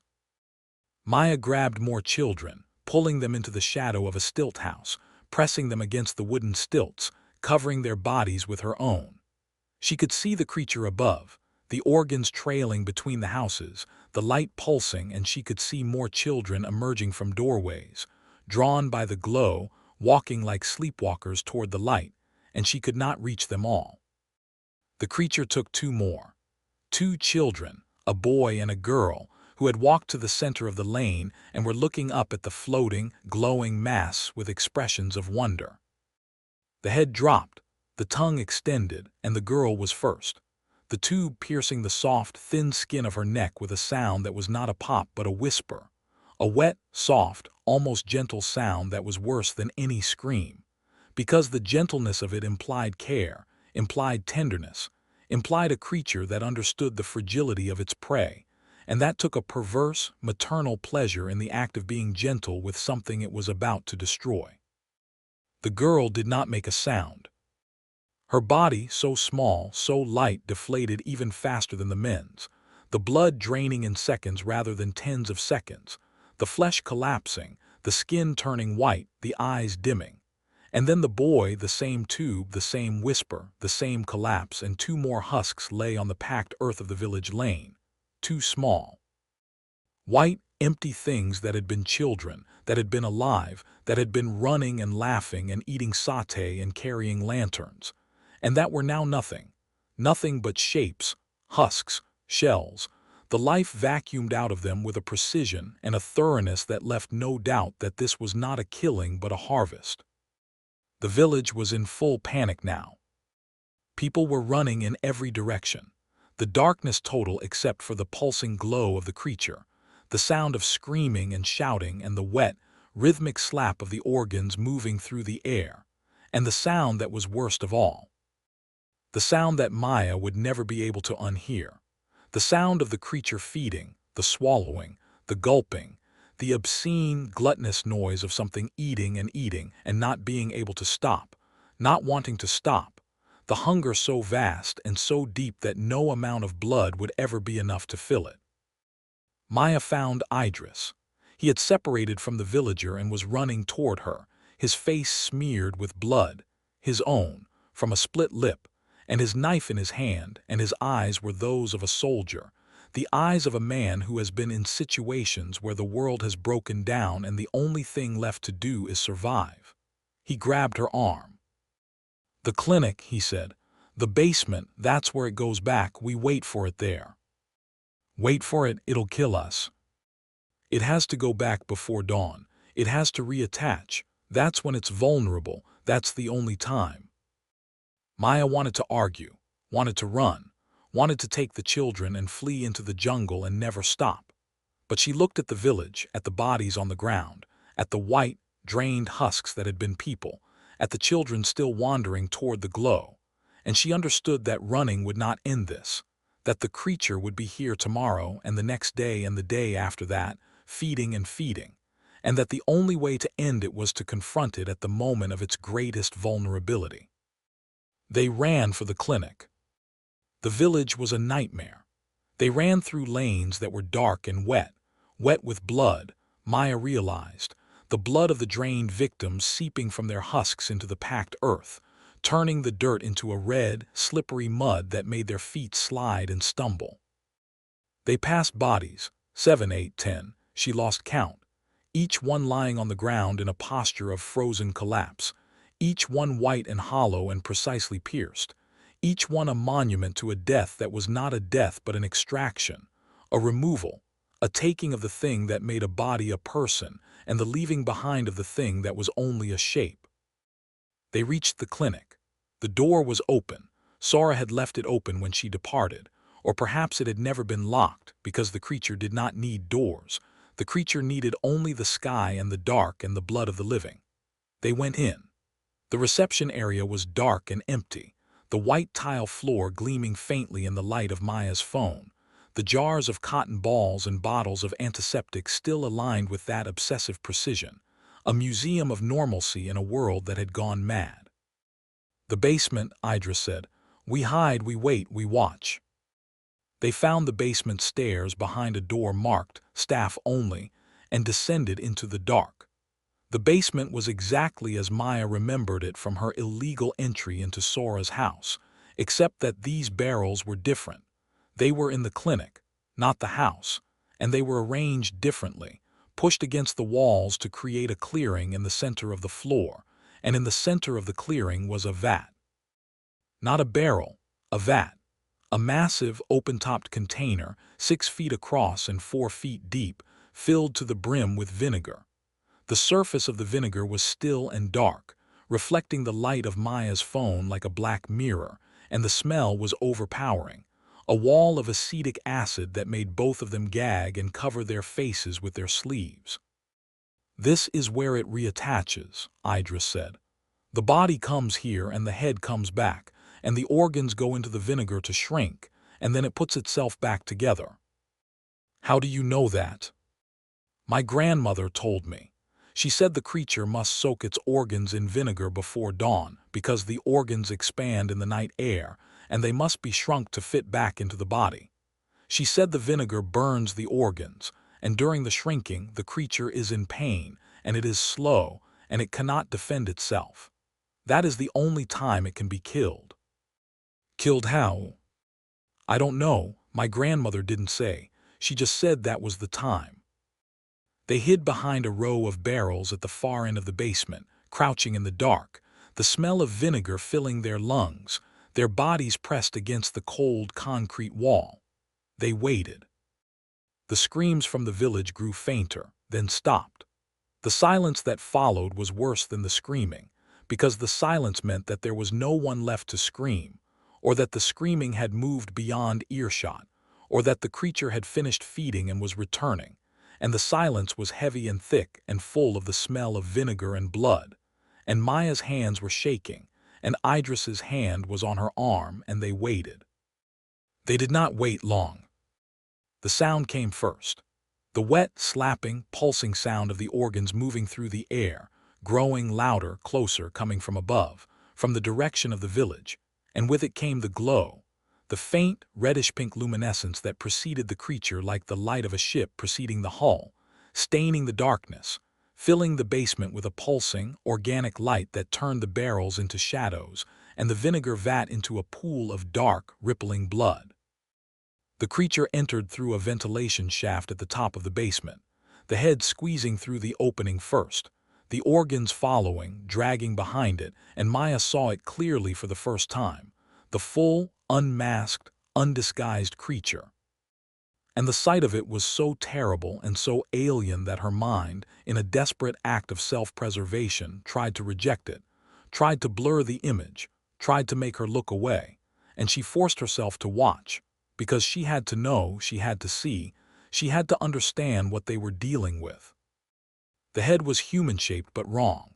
The skin was pale, almost translucent, and the veins were visible beneath it, dark and branching, and they pulsed with the reddish-pink light. The eyes were black, entirely black, with no whites and no iris, just deep, dark pools that reflected the glow of the organs like mirrors. The mouth was open, the lips pulled back from the rows of needle teeth, and the tongue, the tube, the proboscis, was retracted, coiled behind the teeth like a snake in a basket. The hair floated around the head in a dark halo, moving as though in water, and the head itself was not still but in constant, minute motion, turning and tilting and bobbing as though it were listening, scanning, sensing. The organs were the horror. They trailed behind the head for 15 feet or more. A living, pulsing, glowing mass of tissue that was not neatly organized but tangled, intertwined. A knot of intestines and stomach and liver and lungs that moved with a life of its own. Each organ contracting and expanding independently. Each one glowing with a slightly different shade of pink. The light rippling through the mass in waves that gave the impression of a heartbeat. Of a single, coordinated rhythm that animated the entire obscene structure. The blood. The organs were streaked with blood, not the blood of the creature but the blood of its victims, dark and wet, smeared across the intestines and the stomach and the liver. And as Maya watched, she could see the blood being absorbed, the organs drinking it through their surfaces, the dark stains fading as the blood was taken in, metabolized, converted into the glow, the light, the energy that powered the creature's flight and its feeding and its terrible, relentless hunger. The head descended toward the vat. The organs trailed behind it, and as they touched the surface of the vinegar, the sound began. It was the sound of sizzling. Not the cheerful sizzle of butter in a pan, but a chemical sizzle, an acid sizzle, the sound of organic matter reacting with concentrated acetic acid, and the sound was accompanied by steam, a thin, acrid vapor that rose from the surface of the vinegar where the organs touched it. And the smell was beyond anything Maya had ever experienced, a combination of vinegar and cooking meat and something else, something chemical and biological and fundamentally wrong, the smell of tissue being denatured, of proteins being unspooled, of a body being broken down and reassembled. The organs slid into the vat. The intestines went first, coiling into the vinegar like rope being lowered into a well, and the sizzling intensified and the steam thickened, and Maya could see the organs shrinking. It was visible, measurable, a real-time reduction in the size of the tissue, the intestines contracting, the stomach deflating, the liver and the lungs drawing inward, the massive organs that had been 15 feet long compressing, contracting, being eaten by the acid, reduced in size so that they could fit back through the narrow opening of the neck and into the hollow cavity of the body that waited somewhere in the house above. The creature was in pain. This was evident not from any sound. The head made no noise as it hung above the vat, watching its organs cook, but from the movement. The head jerked and twitched, the eyes rolling, the mouth opening and closing, the hair writhing, and the organs, even as they shrank, moved more frantically, the contractions faster, more desperate, as though the creature were trying to speed up the process, to shorten the agony, to get back inside its body before the pain became unbearable. And it was sluggish. Idris had been right. The creature in this state, its organs submerged in acid, its body empty, its head floating with nothing to power it but the diminishing glow of the vinegar-soaked tissue, was slow, uncoordinated, vulnerable.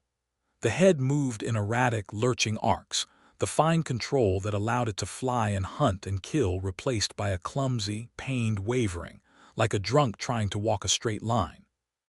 Now, Idris whispered, "It's—" The head turned.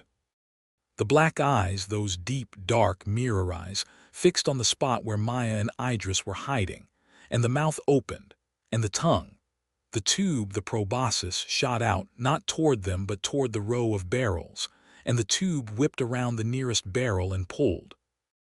And the barrel toppled, crashing to the floor, spilling vinegar in a wave that swept across the basement, and the head rose, the organs dragging out of the vat in a cascade of acid and steam, still half-shrunken, still raw, still burning, and the creature screamed. It was not a human scream. It was a sound that came from the mouth and from the organs and from the air itself, a sound that was produced by the vibration of 10,000 tiny teeth in the mouth and the vibration of the acid-soaked tissue of the organs, a layered, harmonic, dissonant shriek that was both a voice and a weapon, a sound that hit Maya and Idris like a physical force, driving them back against the wall, making their ears ring, making their vision blur. The creature had seen them. It knew they were there, and it was not going to wait for dawn. The chase through the clinic was a nightmare of narrow corridors and pulsing light. Maya and Idris ran up the basement stairs and into the reception area, slamming the staff-only door behind them, but the door was flimsy, interior wood, not the iron-banded monstrosity of Sora's house, and the creature came through it in seconds, the head leading, the organs trailing behind it like a comet's tail. The half-shrunken tissue still wet with vinegar, still steaming, still glowing, casting that rhythmic, pulsing light against the white walls of the corridor in a pattern that was almost hypnotic, almost beautiful, in the way that a forest fire is beautiful from a distance. The corridors of the clinic were narrow, designed for single-file movement, for the orderly passage of patients and staff, and the creature's trailing organs, even half-shrunken, were still 6 or 7 feet long, and they caught on door handles and medical equipment and the edges of examination tables, and the creature used this. Maya realized with a surge of terror. The creature used the trailing guts as a weapon, swinging them like a whip, the wet, heavy, acid-soaked organs slamming into Idris's legs as he ran, sending him sprawling, the acid in the tissue burning through his trousers and into his skin, and he screamed, and Maya grabbed his arm and hauled him up, and they ran, and behind them the organs whipped and coiled and struck, the glowing tissue leaving trails of acid on the walls and the floor, the smell of vinegar and burning rubber, rubber from the soles of their shoes, melting in the acid, filling the corridor. They turned a corner, another corner. The clinic was a maze, a series of small rooms and connecting passages that they had never explored, that they did not know, and they were running blind, guided only by the dim light of Maya's phone and the far brighter, far more terrible light of the creature behind them, and the creature was fast. Faster than they were, the head navigating the corridors with a fluidity that was frightening even in its wounded, half-shrunken state, the organs pulling free of obstacles with wet, sucking sounds, the tongue tube extending and retracting, tasting the air, sensing their heat, their breath, their fear. Idris was limping. The acid burn on his legs was bad. Maya could see the skin reddening and blistering in the phone light, the flesh cooking, the damage spreading, and he was slowing, his steps becoming irregular, his grip on her arm tightening as his legs failed him. They reached a junction, two corridors branching in different directions, and Maya chose left, and Idris chose right, and they were separated, and Maya heard the creature's organs sweeping down the right-hand corridor behind Idris, the wet slap of the guts on the floor, the light pulsing, and Idris's shout, short, sharp, bitten off. And then a sound that she could not identify, a sound that was between a thud and a splash, and then silence. "Idris!" Maya screamed, and she stopped, and she turned, and she looked down the right-hand corridor, and the light was there, the pulsing, reddish-pink light, and in the light she could see Idris on the ground, and the head was above him, and the tongue tube was in his neck, and his eyes were open, and they were looking at her. And they were afraid, and then they were not afraid. They were nothing, they were empty, and his body was collapsing, deflating, the color leaving his skin, the life leaving his flesh, and he was gone. He was a husk. He was another white, hollow, precisely pierced shell on the floor of a clinic that smelled of vinegar and blood. Maya ran. She ran with everything she had, her lungs burning, her legs burning, her mind burning. The image of Idris's empty eyes burned into her retinas, and she ran back toward the basement, because the basement was where the vats were, the vats of concentrated vinegar. And in her terror and her grief and her desperation, a thought was forming, a thought that was not a plan but an instinct, the instinct of an animal that has been cornered, and that has identified the one weapon available to it. The creature's own ritual turned against it. She reached the basement. The creature was behind her, she could hear it, the wet slap of the organs on the stairs, the light pulsing against the walls, the clicking of the needle teeth. And she looked at the vats, the massive industrial vats of concentrated apple cider vinegar, and she saw them not as containers but as weapons, as the chemical that the creature needed to survive, and that, in sufficient concentration and quantity, could destroy it. The creature came through the basement door, the head leading, the organs trailing, the half-shrunken tissue still wet and raw and glowing, and Maya was standing by the nearest vat, and the head turned toward her, and the black eyes fixed on her, and the mouth opened, and the tongue tube extended, and Maya put her hands on the vat and pushed. The vat was heavy. It was designed to hold 200 liters of liquid, and it was nearly full, and the weight of it was immense, and Maya's arms burned and her back screamed and her feet slid on the wet floor. But the vat moved, it tilted, it tipped, and the vinegar poured out in a cascade, a waterfall of concentrated acid that hit the creature's organs full on, soaking them, drowning them, and the sound. The sound was something Maya had never heard before and would never hear again, the sound of organic tissue being dissolved, of flesh being unmade, of a body being taken apart at the molecular level by a chemical that was meant to preserve it, but that, in this concentration, in this quantity, was destroying it. The organs convulsed. They contracted violently, the intestines knotting, the stomach collapsing, the liver and lungs shriveling, the tissue turning from pink to white to gray, the glow flickering, dimming, stuttering, and the head screamed, the layered, harmonic, dissonant shriek. But the scream was wrong, distorted. The organs that produced the vibration were being destroyed, and the sound that came out was broken, fragmented, a series of wet, gurgling, choking noises that sounded less like a scream and more like the sound of something drowning, something being filled with a substance that was killing it from the inside. Maya pushed the second vat, the third, the fourth. Each one tipped, each one poured, each cascade of vinegar hitting the organs and the head, and the creature was pinned, not by Maya's hands but by its own biology, the organs contracting so violently that they knotted together, tangling, wrapping around themselves, pulling the head down to the floor, the mass of tissue too heavy, too tangled, too destroyed to lift the head into the air, and the head was on the ground and the mouth was open, and the vinegar was pouring into it, and the needle teeth were dissolving, and the tongue tube was shrinking, and the black eyes were dimming, and the scream was fading, and the light was going out. Maya stood over the creature. She was soaked in vinegar, her skin burning, her eyes streaming, her breath coming in short, acid-seared gasps.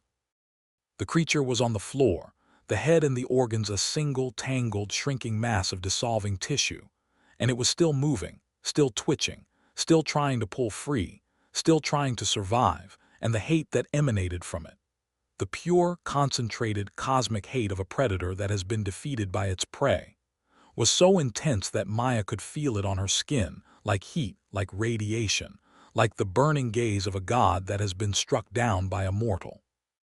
She ran. She ran up the stairs, through the clinic, out the front door, into the night air, and the air was cool and clean and free of vinegar. And she ran through the village, past the bodies, past the husks, past the white, drained shapes that had been her neighbors and her friends and the children who had played in the lanes and the women who had delivered their babies at the clinic and the men who had sold fish and fixed roofs and led prayers. And she ran until she reached the edge of the village, and then she ran some more, and the jungle was dark and the path was rough and she fell and she got up and she ran.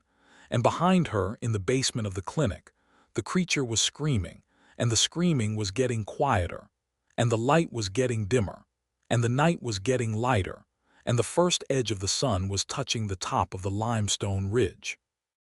Maya reached the main road as the sun cleared the ridge. A government transport was coming, a water tanker of all things, making its weekly delivery to the village, and she stood in the middle of the road, her arms raised, her body shaking, her clothes soaked in vinegar and blood, and the truck stopped, and the driver got out, and he looked at her, and he saw something in her face that made him not ask questions, that made him simply open the passenger door and help her in and drive. They did not go back to the village. Maya told the driver to take her to the nearest police station, and he did, and she told the police what she could, enough to get them to send a team, not enough to make them think she was insane.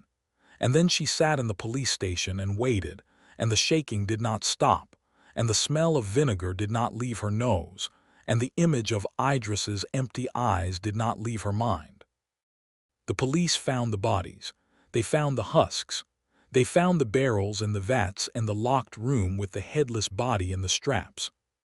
They found the clinic, and the clinic was a crime scene, and the crime scene was so far beyond anything that the local police had ever encountered that they called in the federal investigators, and the federal investigators called in forensic teams, and the forensic teams worked for 3 days, and what they found, and what they did not find, became a case file that was classified and buried and never spoken of again. They did not find the head. The head was gone, dissolved, the police assumed, by the vinegar, the acid destroying the tissue beyond recognition. The organs were a mass of unidentifiable organic matter, shriveled and knotted and fused to the concrete floor of the basement by a layer of denatured protein that the forensic teams could not separate without destroying. They found the body. The headless body in the locked room, the empty shell, the costume, still strapped to the wall, still preserved, still perfect. And here is where the story should end. The creature is destroyed. The village is safe. Maya is alive, traumatized but alive, and the world, despite its brush with something that should not exist, continues to turn. But the story does not end here. Maya came back to the village one last time, 3 weeks after the attack. She came with the police to identify, to testify, to close the book on this chapter of her life. She walked through the village, which was silent and empty. The survivors had been relocated, the houses shuttered, the frangipani trees dropping their white flowers onto lanes that no one walked anymore. And she walked to the clinic, and she walked inside, and she walked to the locked room at the back of Sora's house, and she stood in front of the headless body strapped to the wall. It was the same. Pale, beautiful, preserved, the leather straps holding it upright, the empty cavity of the torso a dark, hollow space beneath the white slip. It was the same, except for one thing. The skin was moving. Not breathing. There were no lungs to breathe, no diaphragm to expand. The movement was in the skin itself, a slow, rhythmic undulation that traveled across the surface of the body in waves, like wind across water, like the movement of something beneath the skin, something that was not organs. There were no organs, the cavity was empty. But something else, something that was not visible but that was there, something that was growing, regenerating, rebuilding. Maya watched the skin twitch. She watched the fingers of the left hand flex, slowly, almost imperceptibly, the tendons beneath the skin contracting and relaxing,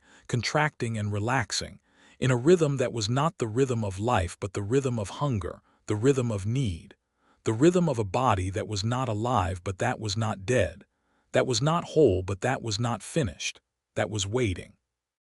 The head was gone. The head, the brain, the eyes, the teeth, the tongue tube, the seat of the creature's consciousness, had been destroyed. But the body, the shell, the costume was still here, and the body was hungry, and the body was growing, and the body was reaching, and the body was alive, alive in a way that transcended the biological, alive in a way that was older and deeper and more fundamental than the life that Maya knew. And she understood, with a cold, clear, crystalline horror, that the Penanggalan was not a creature that could be killed, that it was a thing that could only be delayed, that it was a thing that had been in this valley for longer than the village, and that would be in this valley long after the village was gone. She left. She left the room, she left the house, she left the clinic, she left the village, and she did not look back, and she did not go back. And she told the police to seal the room and the house and the clinic and to post a guard. And she knew, as she said it, that it would not matter, that no guard and no seal and no amount of human vigilance would stop what was growing in that room. Because the thing in the room was not a creature. It was a hunger, and hunger cannot be locked away. Maya lives in the city now. She lives in a high-rise apartment with a view of the harbor, and she works at her job, and she eats and sleeps and does the things that people do, and she does not talk about what happened in Kampung Seri Pagi, and she does not read the news from Perak, and she does not think about the village, most of the time. But sometimes at night, when the air is still and the windows are open and the smell of the city gives way to the smell of something else, something sour, something acidic, something that stings the nose and brings water to the eyes, she sits up in bed and she listens, and she hears, or thinks she hears, very faintly, very far away, a sound. The sound of wet laundry being slapped against a pavement. Thank you for listening to today's stories. If you enjoyed, please leave a like and subscribe, so you don't miss the stories yet to come.